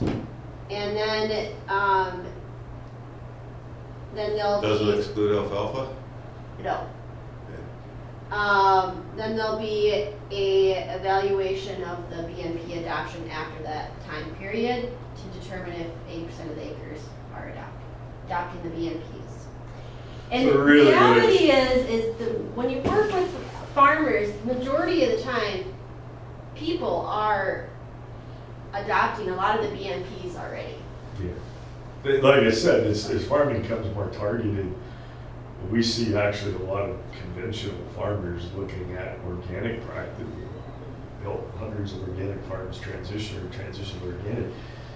We're seeing more of those people looking at the organic practices saying, hey, there's an efficiency here that we need to figure out. If that's happening in the industry, even on some very large farms. So I think the BMPs are just kind of maybe an 80,000 foot approach of what's already happening in the industry. The problem comes is when it goes from creation to adoption. And adoption to me is just a fancy word for saying regulation. A polite word for saying regulation. It's saying this is the way it's going to be. These are the rules in which you have to farm under. And so you got 3 years to figure it out. And so that is where it changes, where people say, did you force this upon me or not? And that's the scary part to me, is if we hook our name to the adoption, which is just enforcement, to that scenario. And again, just talking from the standard of these boards, are we going to be perceived as part of that regulation? That's my issue. And when they come back and say, oh, Whitewater Joint Power Board, oh, SWCD in Waukesha, oh, SWCD in here, you guys all sit on these boards. County commissioners, anybody that was involved with saying, hey, adoption or enforcement, to me, that's going to come back to somebody. And they're going to say, were you involved with this? Because not everybody's going to agree with this. So that's where I look at it. That's always been my problem, is how do we stay neutral? From the time I got on this board, I always try to stay neutral so that we don't take sides. And that's the part that scares me is no different than we get asked to speak. For me, I might be at the most GMO loyal Heil Hitler, GMOs are the safest thing ever, all the way to, you know, the other side of organics. Because to me, I don't try to tell anybody how to farm. I just say, this is the way you can do it. Let's try to help you farm the best way you can. And this is the same thing. How do we separate ourselves out? That's been my concern since this came across. Was making sure we stay neutral. And that's the hard part. That's the difficult part when we start talking about implementation of rules. I don't have any concerns, only because I'm not really in politics and I don't have a business. And if someone wants to vote me out, I don't really care. I still try to do what I think makes sense. It's not about politics and business, it's about how the board is, how this board and our other boards are perceived. Are we neutral? That's my problem. Are we here to put laws into place, or are we here for community support? And to stay neutral, regardless of what type of farming practice you have, because we're not here to support any particular farming practice. That's not our job here at this board. And our agenda is to support the community, in my opinion. And when we start supporting regulatory or enforcement type scenarios, it's very difficult to stay neutral. That's just my Everybody drinks water. Yeah, I get that, but to go out and say, hey, this is the way it should be done, I've always looked at these boards as being leaders. That's even like the cover crop thing. I promoted it for years and years before anybody even wanted to talk about it. It was stupid. We were Magoo. Now all of a sudden it's something, right? And so even when it's not popular, but my take on that, even when we started supplementing or subsidizing, the cover crops, was never to make it permanent. It was to get people to try it, show it. It's a positive response. Here, the taxpayer is willing to help you try an alternative practice, but we don't want to forever pay you to do it. You need to figure out the ROI. You need to figure out the benefit for your land and how it's benefiting, and we'll pay you to try to figure that out long enough, and then we want to pull out. There's nothing enforcing, there's nothing regulatory about it, other than here's a very simple set of rules if you want to take taxpayer money. That's the neutrality. We didn't care if it was organic, conventional, in between. We don't care. It's not biased in any one way. And that's always been my concern, that we make sure to keep that same scenario so we don't come across as, hey, we think this is where farming should go. You know, that has been my situation. So it's not about politics. In fact, it's the opposite of that. It's not about businesses. That's why we separate out the business from what's best for this board. It's about doing the right thing, which I don't think the SWCD nor the Whitewater Joint Power Board is a biased board. I think they're neutral boards. That's what I think. At least that's the way I perceive it. Can I feel like I'm just, so you told me that you've eliminated, you did tell me that you've eliminated in Altura that pond disappearing had anything to do with the nitrates in that well. How many years ago was it, Tom? To the best of their knowledge, on a point source investigation, there is not a point source contributing to the Altura public water supply well at this time. Altura's wellhead protection plan increased the boundary. They will be reassessing that point source investigation again because the boundary just increased. So I don't hear you saying that. I mean, the hard part for me is we want the farmers to do the right thing, and we've got a well that's high in nitrates that, I mean, we could get these farmers to all do the right thing and be completely complying, and that number actually goes up for whatever reason. It's been going up. If it was from this septic, this, municipal septic system that drained into that groundwater 20 years ago and is leaching into that. I mean, we could do all this and we're not even Addressing the right issue. Yeah, and furthermore, we're instilling in the community that the farmers are the problems. I agree with doing the right thing. I don't have an issue with that. We saw the golf course and the lawn industry, they blamed the golf course and the lawn industry for the phosphorus problem, so they went through and wiped out all the phosphorus out of the fertilizer from those guys, didn't change anything. They blamed it, well, now we're on to the next one, now we're on to the next one. And I'm saying personally that I don't think landowners have some, of course landowners have some sort to do with this, and municipalities, and all of us, every time we flush something down the drain, right? But I don't know, where do you start? I'm just trying to avoid being hooked to regulation. I That's just my look at it as eliminating myself as a potential part of the problem to the best of my ability, and then if that doesn't do it, well, then you know damn well I better look somewhere else. I mean, as long as you're not. What, do you know what? Financially or whatever.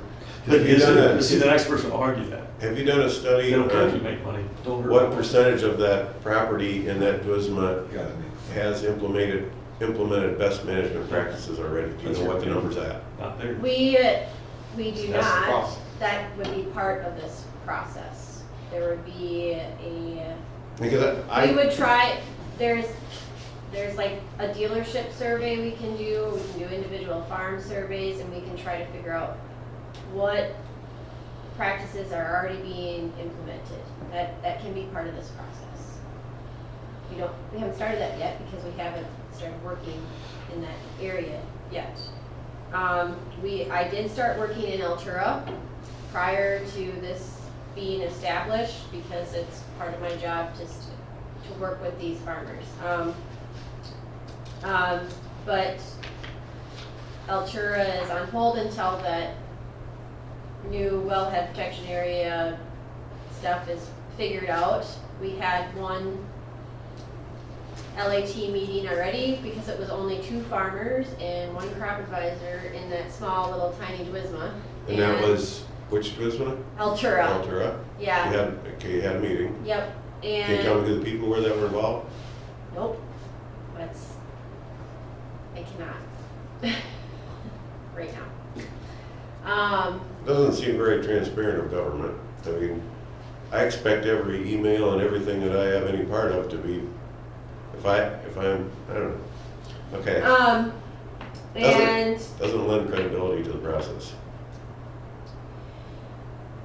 so we started working in that Adwisma, but that's on hold because now that Adwisma has quadrupled in size or whatever. I mean, there was a number. It's quite big, larger. And they had one meeting, and they were very receptive to the process and going through it. And But the they reason- have some of the very concerns that you're bringing up right The now. only concern I have is the regulation.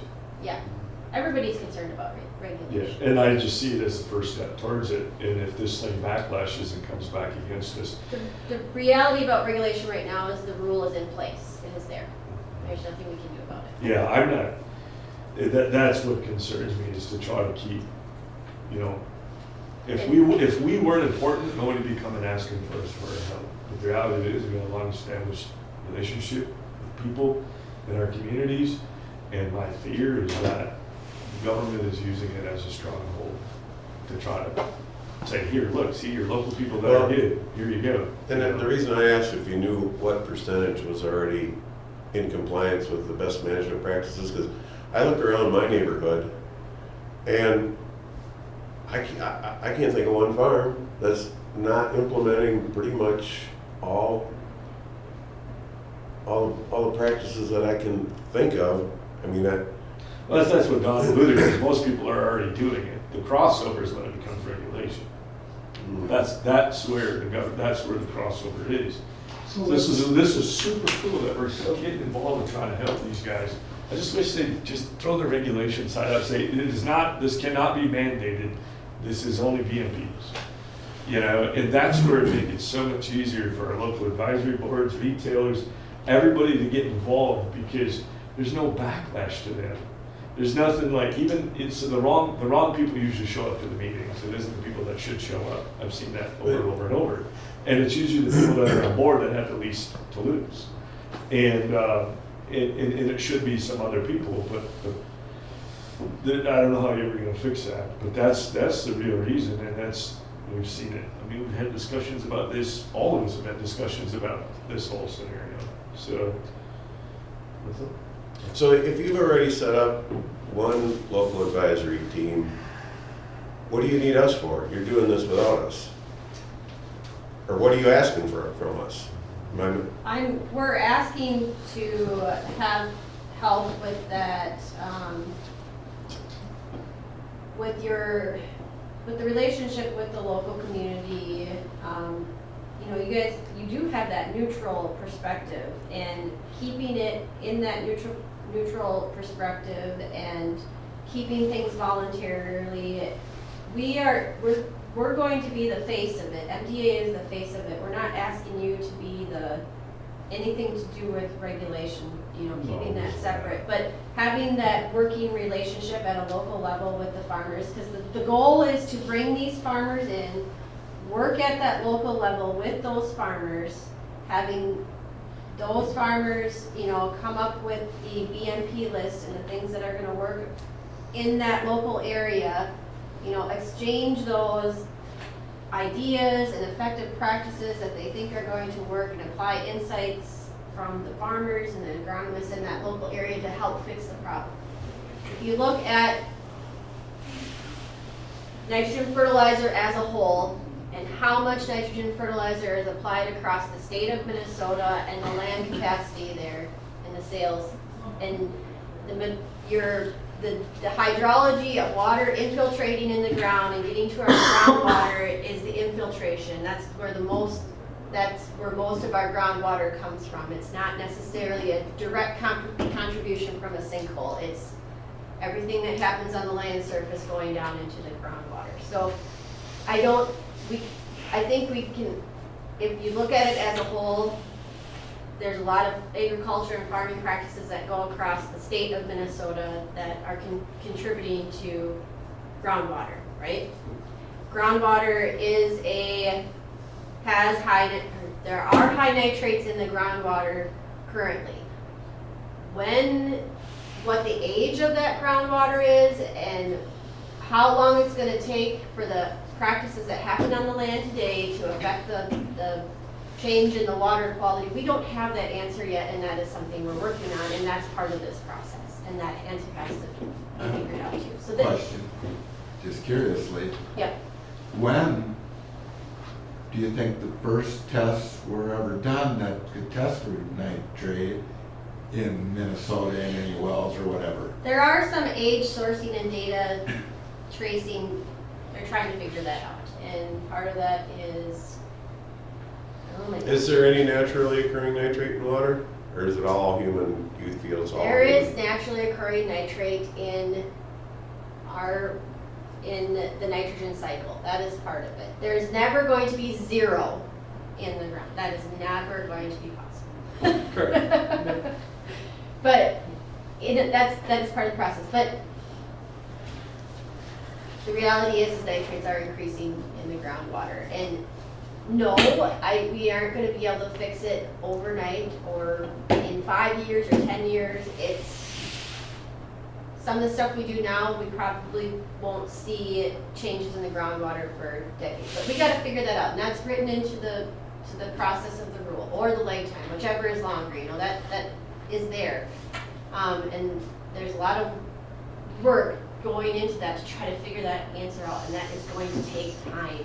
There is no overnight answer, but if we can adopt the best management practices, if you can do the best that you possibly can, and it can be adopted on 80% of those acres, then we are doing the best we can.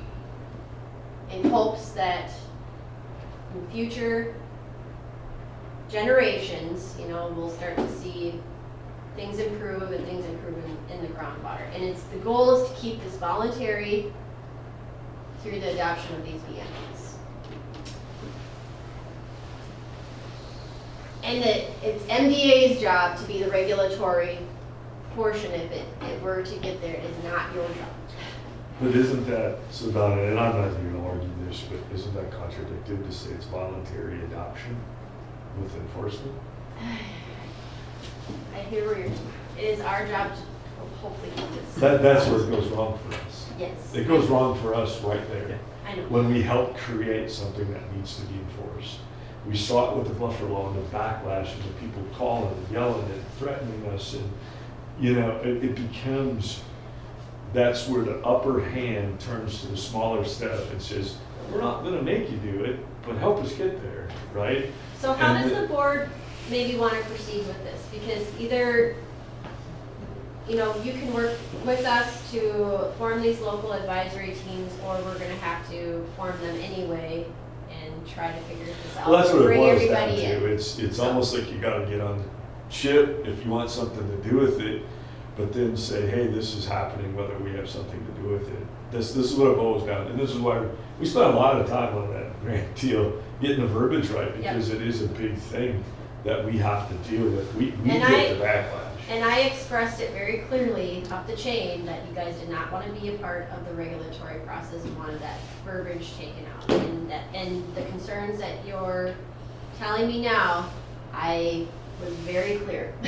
Right. But that's the regulation's gonna happen, so it gets perceived as, did you help create it? Yeah. And that's a real issue. That's what this boils down to. Do we wanna be attached to that?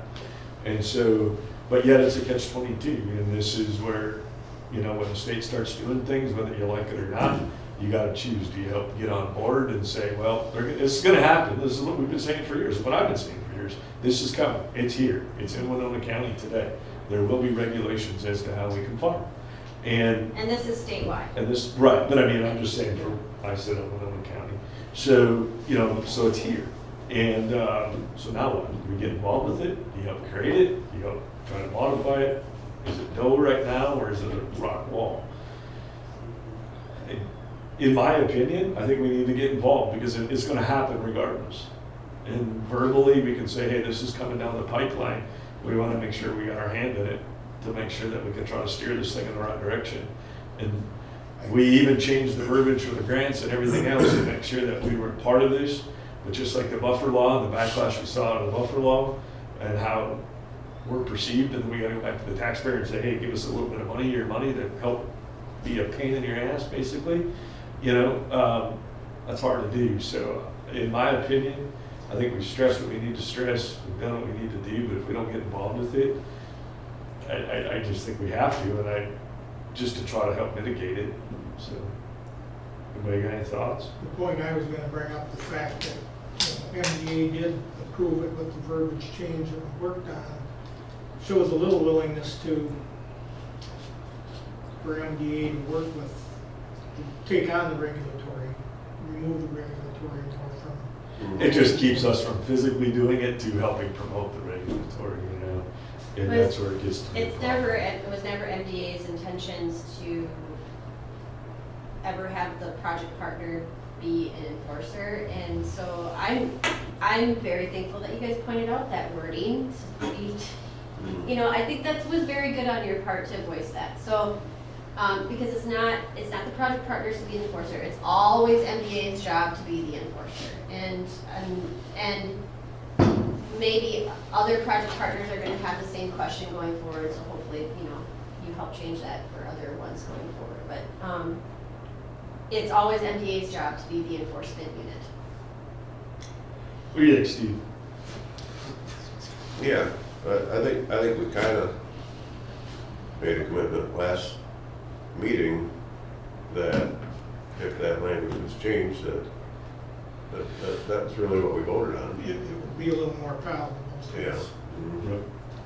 Well, I think, as you said prior, Steve, most people try to do the right thing, and what we're trying to do is, if we have meetings or whatever, is have people get together and decide what sort of practices they'd be willing to. It crosses the line when it gets enforced. That's The part that I would want to be part of is when you put together the local advisory teams, I'm pretty in tune with where people in the community stand, and I want to make sure that those local action advisory teams are not stacked in one direction or the other. I would want to see that.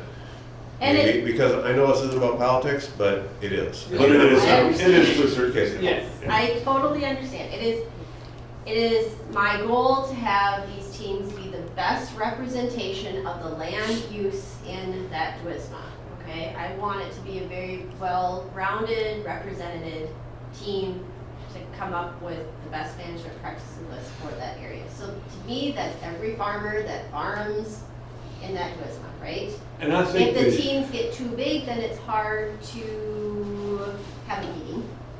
But like, That's where it goes wrong though, because you want to give everybody the opportunity Right. to say what they want, you know? and we can have those opportunities along the way, like we could have, if the team is too big and we have to narrow it down, we can have public meetings to invite everybody in, you know, to have their opinions heard on the list, or there's several ways we can go about this to make sure that everybody's voice is heard, and I'm open to several Chances are they options. won't be too big though, because Right. again, I'd the say wrong that's- people usually show up. That's a problem that we want to have.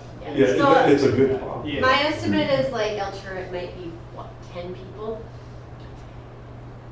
Utica, Are they just people in Adwisma, or is it the whole township? just the Adwisma, just within that Adwisma boundary. And that's in the city limits? City limits are the area limits. That That's yellow Utica. boundary, that's Yellow boundary. Utica.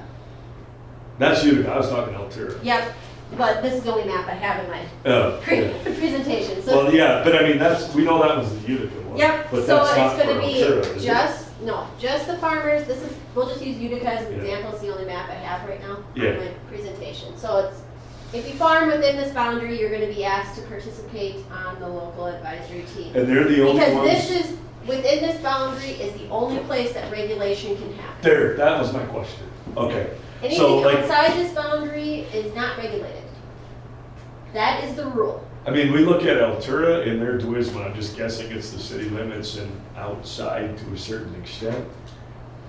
There might only be 10 farmers. Exactly. Exactly. Yes. I can tell you right now that Altura is probably not gonna be any bigger than 10 farmers with the Yeah. current expansion of the Yeah. boundary. I mean, I just quick did the math, Yes. everybody there, they're- Yeah, I'm thinking. I think you'd struggle to hit. People who are interested locally, and, you know, I'd be hard pressed to come up with 15 in the whole county, much less. Yeah. That would So give if we're that much talking of a. just Utica here, it's just gonna be the farmers who farm the land in this Adwisma that are, the only regulation can happen is within the boundary of this Adwisma. Gotcha. Anything outside is not regulated. That is the groundwater protection rule through the whole process of the revision, through the administrative law judge hearings and everything. It was township based at one time. That regulation could happen on township basis. That's what I thought. It changed To and is Adwisma. now just a Adwisma based regulation. So there's 6 dairies, I'm guessing, in that Adwisma, in for Altura. Yeah. And there's actually not a whole lot of row crop, it's predominantly dairies that would be in It's that Adwisma. it's a very heavily manured Mhm. corn hay rotation in that Adwisma with cover crops in use and, but commercial fertilizer is still being applied. Some things, yeah. Yeah, Utica is more the issue of the sandy soil. there is a sandy vein Like- that runs through Utica. Sandy base, even south of So- town.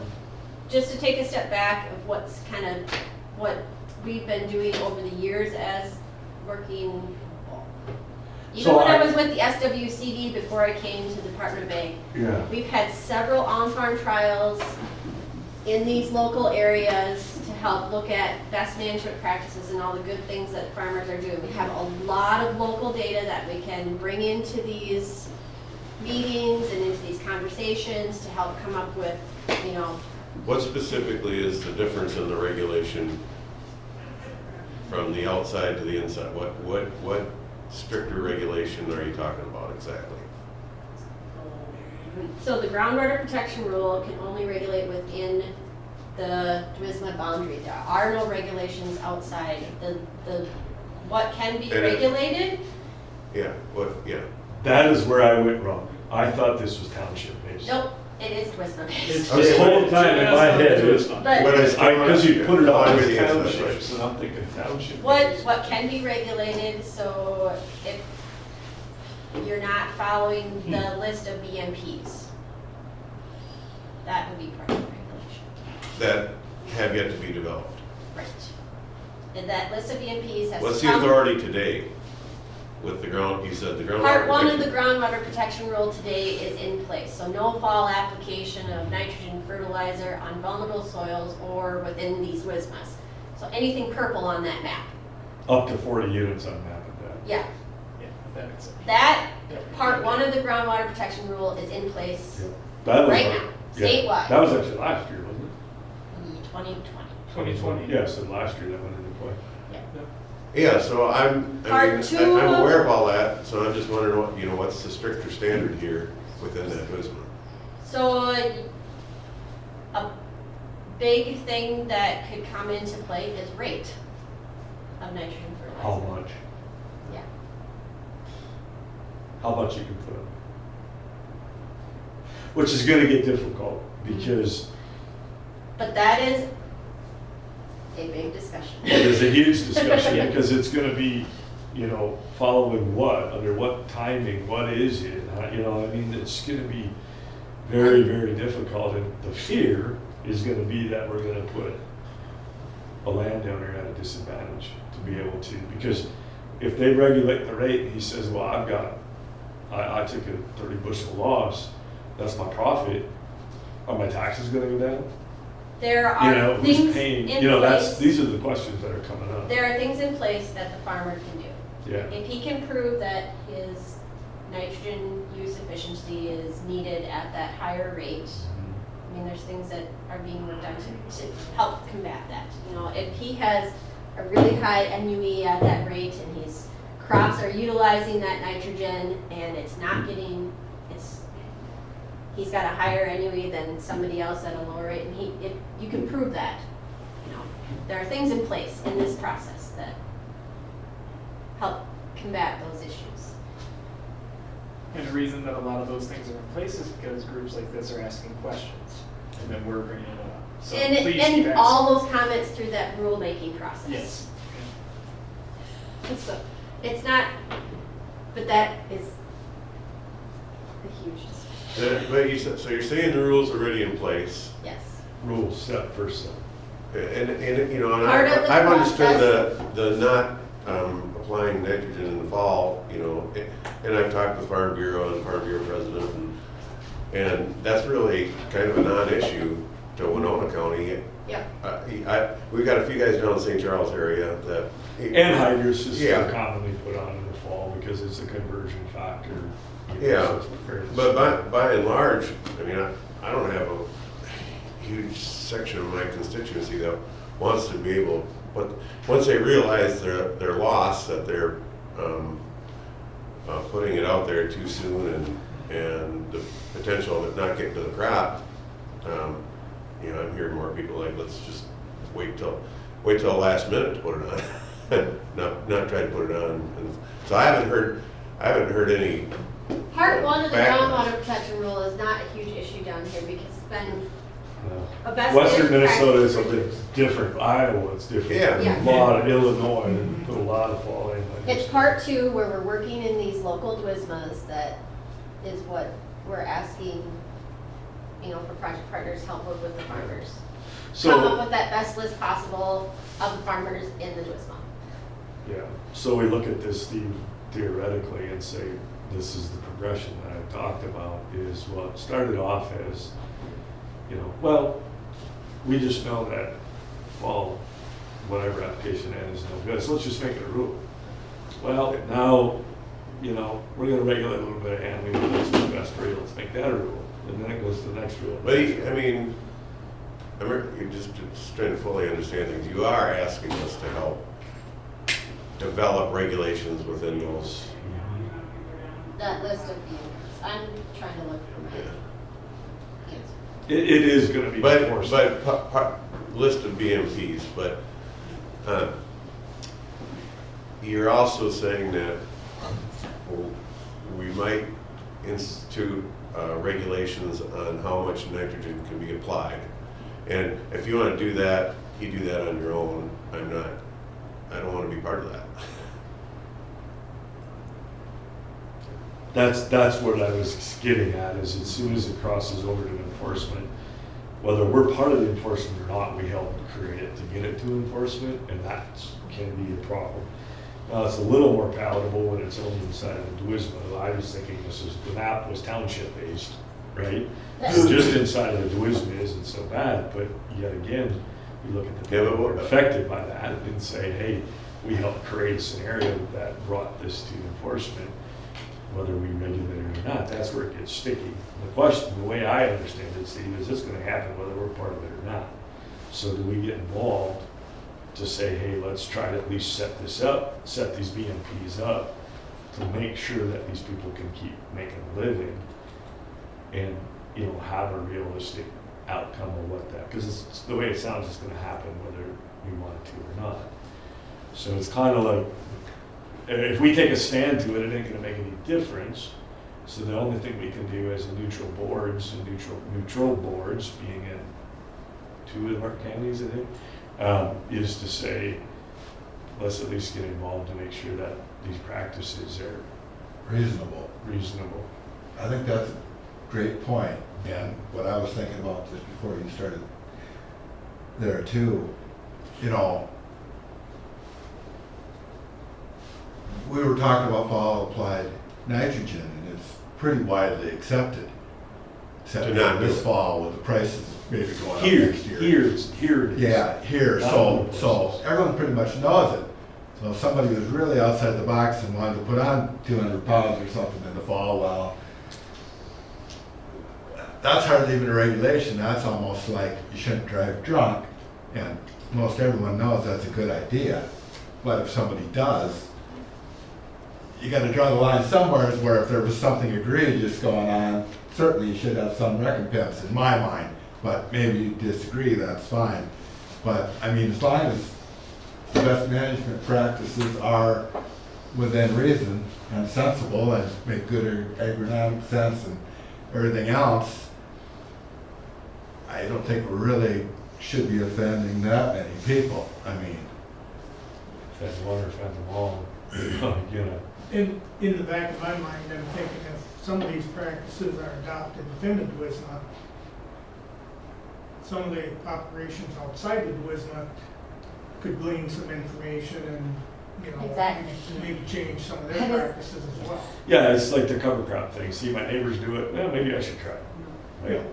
Right? The problem is when it becomes enforcement. Mhm. That's where it gets, you stick with it. So, all right, we better keep this moving. So we're gonna be here all day. So I just need to know what the next step is. What exactly are you asking for the next step from us? Working with Sheila and coming up with this list of landowners and landowners and farmers within these Adwismas, these 3 Adwismas, to contact, to reach out to them via, we're gonna do a letter first, is what we've been doing, asking for participation to be on these local advisory teams to help come up with this list of BMPs and being on this team. So giving the chance for all the farmers and the crop advisors to participate on this team. And then going through the process of developing this list of BMPs. Yes, it's going to take time. It's going to take people's time. We're very aware of farmers' time and when we're going to have these meetings, and you know, it's just, I got a question. How does it become law that the farmer has to do it? Who actually passes the law? Does this go to legislation? this law is already in place. No, I mean for step 2. Like when these BMPs become into play, and then we have to, The Commissioner of Agriculture has the has to authority. approve this list of BMPs. But I mean, who makes it law? Does the commissioner, does the governor, or does it go through legislation to say, because it has to be a law. This is a law already. No, I mean the second The second Groundwater part. Protection Rule has part 1 and part 2. This Oh, is so this is already a part law. 2. Okay, gotcha. Okay, I see what you're saying. This is already done. Yep. But the law, but if they made it a law without actually knowing what the practices are, that's, The practices will be individual to each Adwisma. Right. correct? Yeah. And once the local advisory team creates that list. That's part of the what was list. put in the law. Yeah. That's already part of the process, Okay. right? Yep. That has to go up to the commissioner. So The the training- commissioner has to sign off on it before Right. that part. That was part of what the was law. written into the bill. Yep. That's Yep. already Yep. written in. Yeah. So this thing's gonna happen, Steve, whether they want it or not. Yeah, it's gonna happen, but they're really asking, whatever BMPs this group comes up with, then the commissioner comes back and says, no, that's regulation. That's the So, way it sounds. right? Yes. So The it Commissioner of feels to me Agriculture- like the enforcing arm is using the local,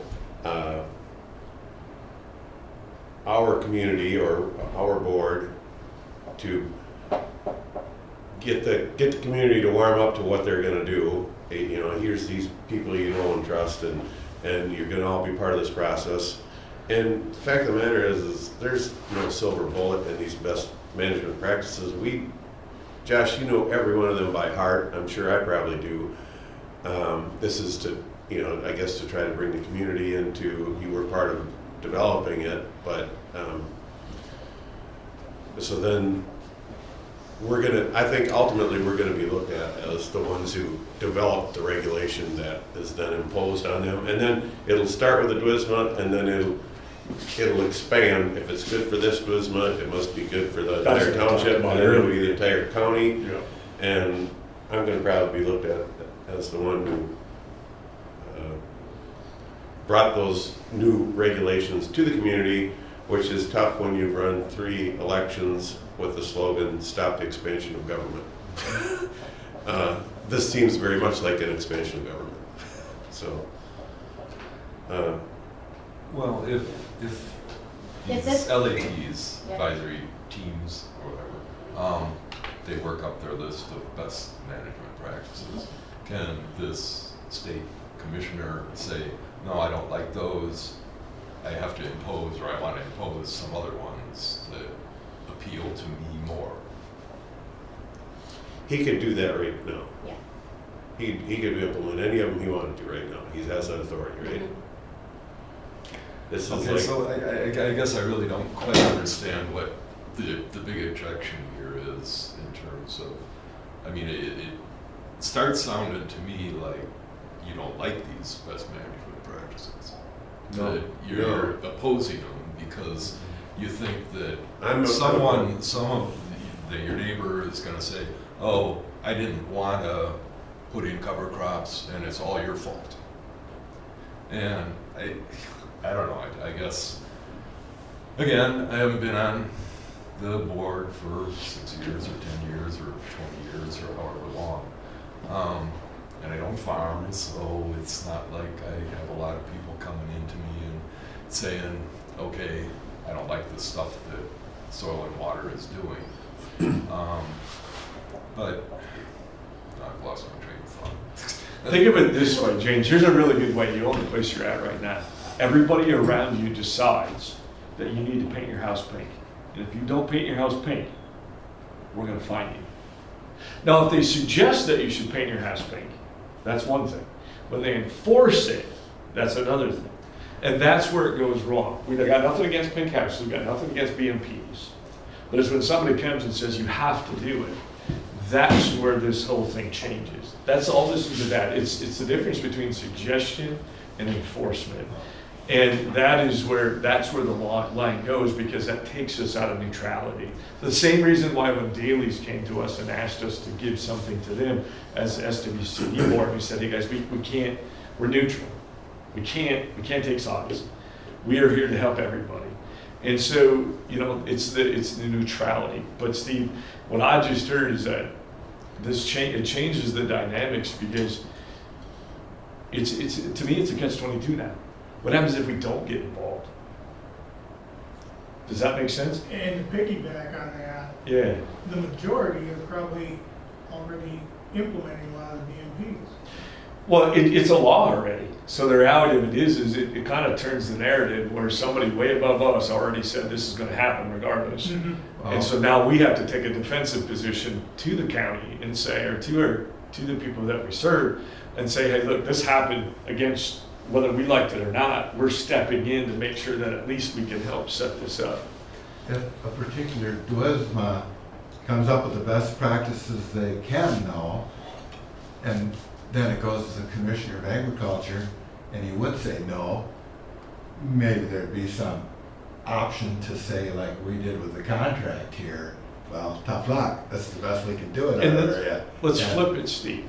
Let's flip it and say, hey, look, our whole goal is this is gonna happen whether we like it or not. We wanna get involved because if we can get that back to green, those regulations go away. We're here to help. We want to get the regulations out of here because that already happened against it. Let's just say it's your will. It already happened against my will as for your area. So I'm here to actually help you get it back. And this is one of the ways we can do it. We can actually be involved in what the law is going to be for your area. I would flip it. I get where you're coming from, but I would flip it. I feel like it took a long time To really understand to it. get to the point of, for me to understand that, okay, the rules are already in place. The commissioner's he's gonna come in 3 years and he's gonna impose regulations on this Adwisma, no matter what happens, either with us or without us, essentially, right?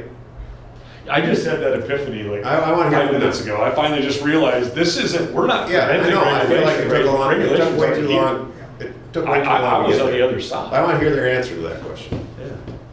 So the Commissioner of Agriculture, in consultation with a local advisory team, would then require landowners to implement actions such as BMPs, soil testing, record keeping, and educational programs. The Commissioner may delay moving to a regulatory level if computer modeling indicates that the adopted practices are going to be effective in reducing nitrate levels below 8 milligrams per liter. That's just some wording right from the fact sheet out of level 3, which is a regulatory one. So Steve, it already exists. This is already put in law. He has the authority. to The do it. law is already in place. Yeah. So this isn't us preventing it, this is us reacting to it. Or writing our own regulations in. essence. Well, being part of Yeah. potentially doing it. The The script flipped 5 minutes ago for me. When I didn't realize that this regulatory aspect already existed within that law. I knew there was a wellhead, but I didn't realize there was how they were The planning. groundwater protection rule was finalized and put into place in 2020. But I didn't- After a long public comment Yeah. period and administrative law judge hearings where everyone had the opportunity to comment on the groundwater protection. And the part that I knew the first part with fall application stuff, right? And it was pretty minimal here. I wasn't aware that this whole phase 2 was actually written into the law saying we have the authority to do this. I thought we were trying to work with them to keep it out of regulatory. They already have the power to regulate. This isn't us standing up to them doing it. This is us gonna say it's gonna happen no matter what. It's already law. That's why I asked the question, does this have to go to legislation? How does this get passed? That's already done. So I didn't realize this second phase that we were talking about is law. Yeah, it's the commissioner's way of trying to get local buy-in. Like, you guys made the rule. I don't think it matters. It already is here. The only thing we really have left to do, Steve, is figure out how to work with it And get and get it going and hopefully fix the get problem. people involved, Get people involved. make them aware of what is gonna happen. This is reactive. This is not proaction, this is reaction. We don't have a choice. So this is where I say, this is gonna flip the script and say, hey, this already came down. This came down the pipeline. We're here, farmers, to try to give you as many opportunities in the broadest scope we possibly can to make sure that you're not limited in some way, but yet at the same time address the problem. It's whether the commissioner in 3 years just decides to come in with authority and say to the farmers within that Adwisma, here's what you're gonna do, versus, And we get to be part of what you're gonna do. That's what this is about, right? Yes. to me, versus, in my view, smoke and mirrors. We're gonna use this group of people to bring all those people draw them into it and get them to think that they were, you know, part of creating their own regulation, which is already decided and gonna happen anyhow. It's not a whether or not the regulation may or may not happen. No, it is, it's going to, in a matter of time, And but it can only go into regulatory level if the BMPs are not adopted in 80% of the acres.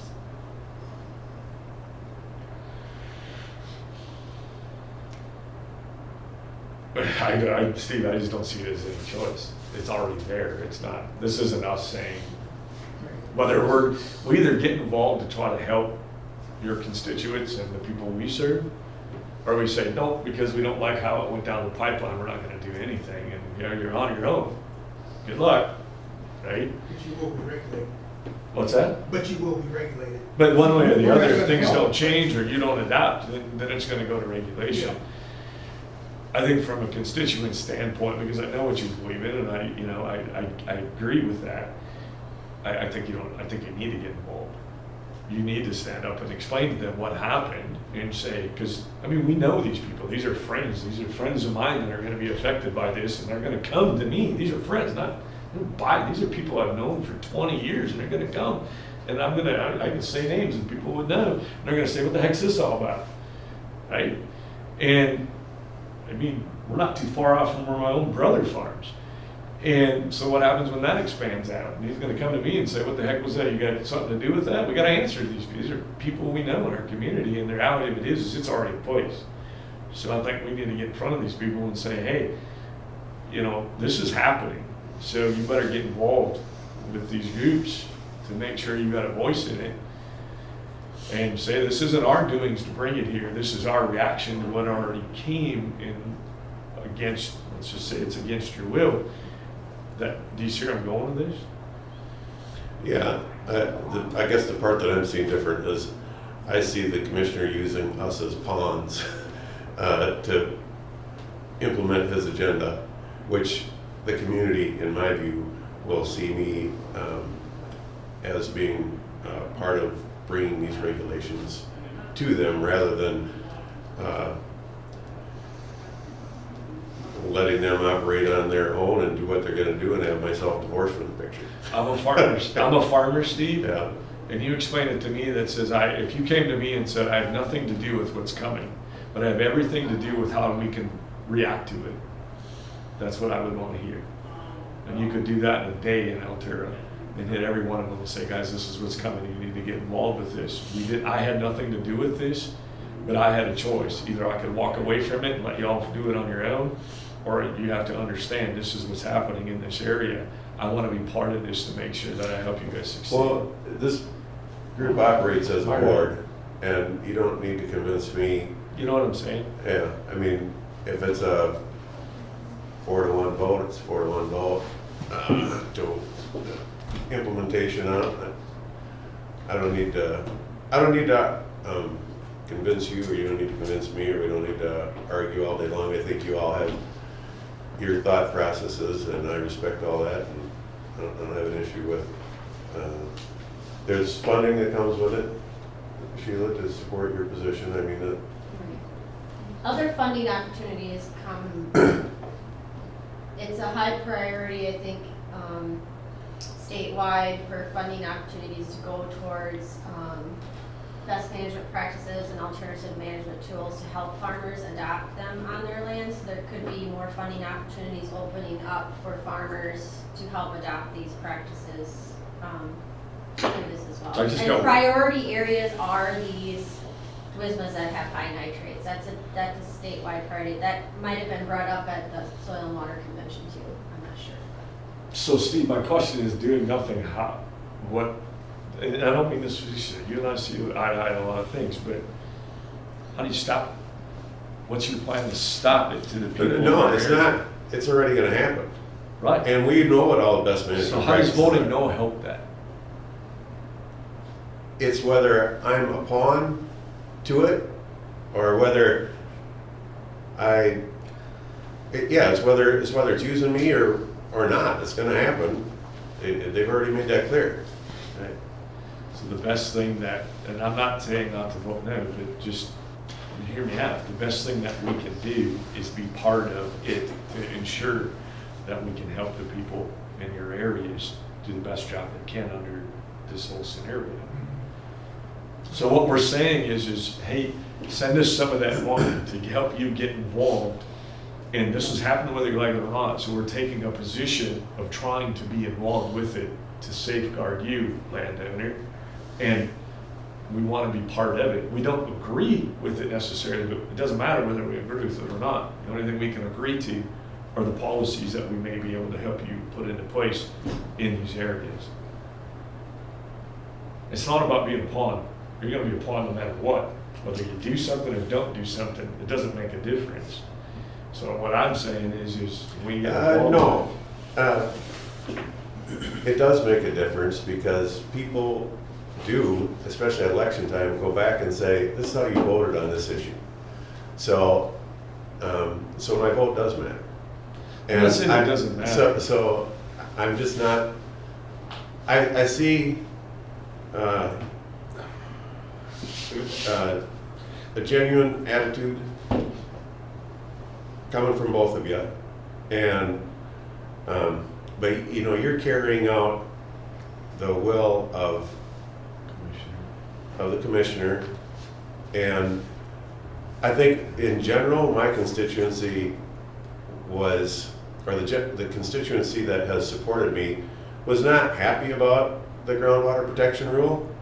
You know, by and large, they've accepted it. It's going to happen. We're not going to put nitrogen on in the fall. They've accepted that. Now, if they hear that I'm voting with that agenda, I'm going to lose support from those people. So, But on the flip side, those people can say, you had the opportunity to stand up and get some funding from these Adwismas to install practices or try different trials, or, you know, there's a lot of opportunities with additional funding. That's how I would see it. If I was in this, Steve, and I saw what you were doing, I would say, what the heck, dude, this just happened. This is gonna affect me no matter what. Why don't you get involved with how it's gonna affect me?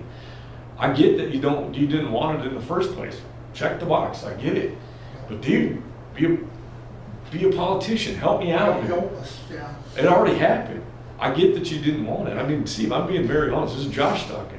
mm-hmm. The last thing I want is you to just have a pride thing that says, well, screw you, I didn't want it, so I'm just gonna keep voting no. Dude, this is coming to me no matter what. So help me out. I'm just being honest, Steve. Yeah. Well, I mean that. Time and time again, I'll be presented with the scenario of the money's going to be spent, so you know, try to get the money to be spent in your district or locally, and it just becomes a matter of, well, which pocket am I going to vote to pull it out of from the taxpayer. So I do see this as it's an expansion of government that I was not supportive of to begin with. It's going to be brought down. I don't have an issue with this board doing whatever they're going to do, and I can see every one of your points. I'm just not. And then once we vote, we'll act as a board. I mean, it doesn't have to be unanimous vote. It just needs to be a Because majority. there's Yeah. All right, so we're gonna move forward so we can get out of here. So we need a motion for accepting or denying, is it the grant, Sheila, basically? We voted for it at the last meeting, Yep. but contingent on the edits, Right. and so that got signed by MPA. Right, so it's actually already in place. So we need to approve it again today, or it's basically No, already it's approved. It's approved. Yep, it's approved. This Okay. was Okay. us It's still a good answering all questions that you had. Yep, so it's And already, then some. And just it's what the process is and how we proceed going forward. The groundwater protection rule is in place, has been in place, part 1 and part 2 since 2020. There is if you go to the Groundwater Protection Rule website, there are 2 fact sheets, one on part 1 and one on part 2, and it does a really good job of just running through part 1 and part 2, and that might help answer some unanswered questions. There is a lot to this rule, there's a lot of wording, it's a big process, it's a new process that has never been done, so there are things being figured out. The local advisory team is the opportunity for the locals to get involved and come up with that best management practice list for that Adwisma to follow in that Adwisma, and their opportunity to present that to the commissioner of It is our job as MDA to help this process, and MDA is the enforcer of the groundwater protection rule. So the rule is in place, has been in place. This is all in the process of the rule. Okay, so let's move on. Let's go to C. We're not going to get. We have 2 cover crop payments to be approved. And these were listed in the bills payable to John Shell and Aaron Heim, and I'll pass this around. And then also what I sent out yesterday, that spreadsheet includes those 2 cover crops for the drinking water protection grant, and then also the list of test plot payments that were also on the Is there any discussion on that? Everybody want to see, or I move to approve. get a motion? A second? Second. Motion made and seconded. All those in favor signify by saying aye. Aye. Opposed, motion carries. All right, on to the next one. There. Saw those. Okay, Whitewater joint office space update. We had a computer thing and. right, yep, I'm in the process of moving everything, and we have 2 file cabinets that I'm having moved to Winona, and I'm getting assistance from staff at the county scanning, and so it's going, I'm getting it done.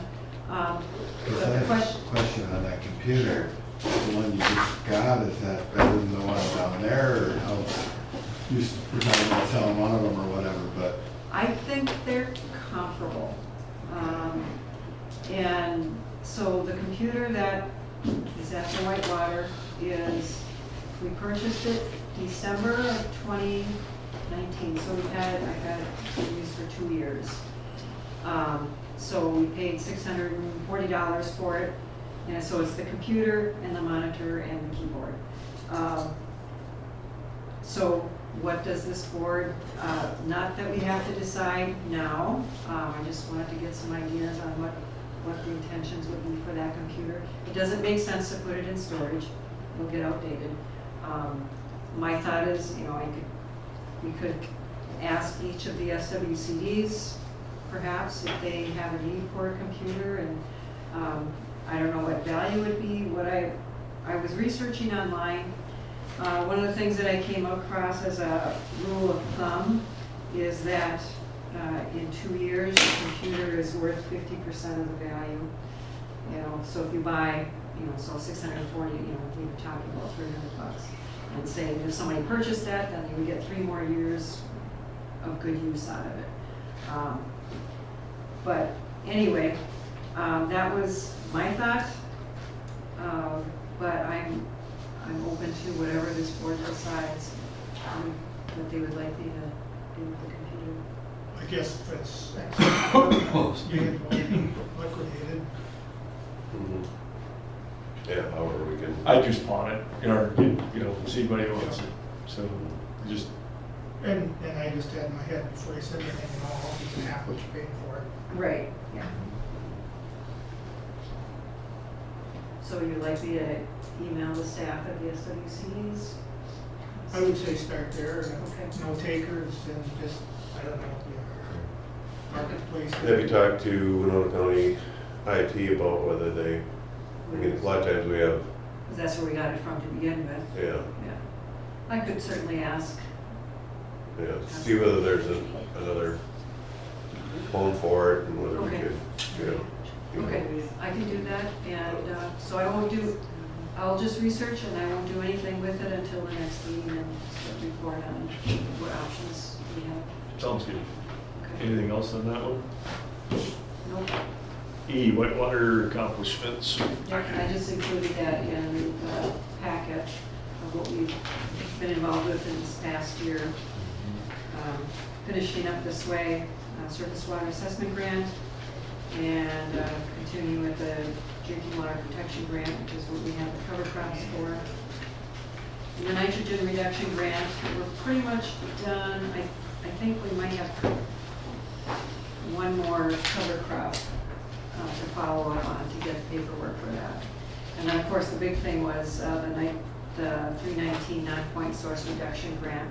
That's where we had 3 months of funds to try and use up, and if we didn't spend it, it would go back to the EPA. And so that was the funds to the signs, the advertising, the billboards out, and they're still up. One of them's still up anyway, even though it's past the time, which is fine. And buying all the cemetery equipment for Olmsted SWCD and purchasing the roller crimper and then some soil health, like the rain top simulators and the soil probes and things like that. And then we also had the cost share for that. So anyway, All right. that's all I have. Perfect, thanks Sheila. Agents, I guess agency reports we've already gone around the room, so if anybody's got anything else?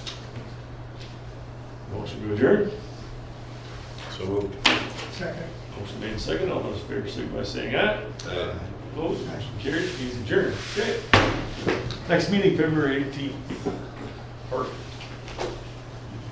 Thank you, sorry for the long discussion. That's about as long as it took us just to get the verbiage. It's okay. I apologize that I didn't answer some rule questions up front. It's a lengthy rule, it's hard to explain. I was taking the whole approach that this thing was, well, I understood the phase one of it. I didn't realize phase two was already put into place. This was Yep. just us being reactive to what Yeah. they're gonna do. That is where, what do I need to sign here? Sheila, am I signing something? Bob, Yeah. before you go, I want to go over your plot. Wait a minute. Okay. Here. I'm gonna let you fill out the rest. So I was gonna show you guys some interesting stuff here, and I need it. Oops. Oh, well, that's all right. President. I don't think and then you need to sign here. There's two here. Oh, no, you already signed that. Yeah. Here and there. Those are for the cover crops.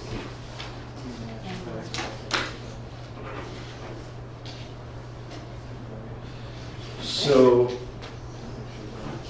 these all clear? Except the last one, but they're all separate. So you have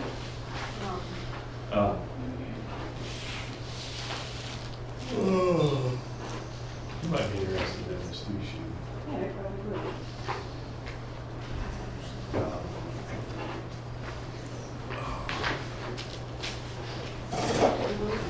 Now, those are all separate, so you have to do them. What do these guys do? I can sign them. Have it. When do you guys see this? I Still really have feel a part of this group. I mean, we're very sensible and respect each other. Yeah. I kind of feel bad that in the general public is like that an elected official could not be afraid to do what might think one way or the other without learning so much about it. We don't determine that, but that's the way it is, unfortunately. Yeah, well, I'm on a board that consistently is divided, so, I mean, you have to, it's like, okay, we don't agree on that, we're on to the next issue. So, you know, it's hard, and, yeah. Yeah, but I just want to say, I get the board. I just like the position he's doing this, and I would look at it and say, yeah, no, I heard it. take a look at this, guys. So you guys have put it by, You've heard of What? Pivot Bio? Okay, so there's three big, so what these things are, do you guys do much with like Pivot Bios and Vitas, Nutritions?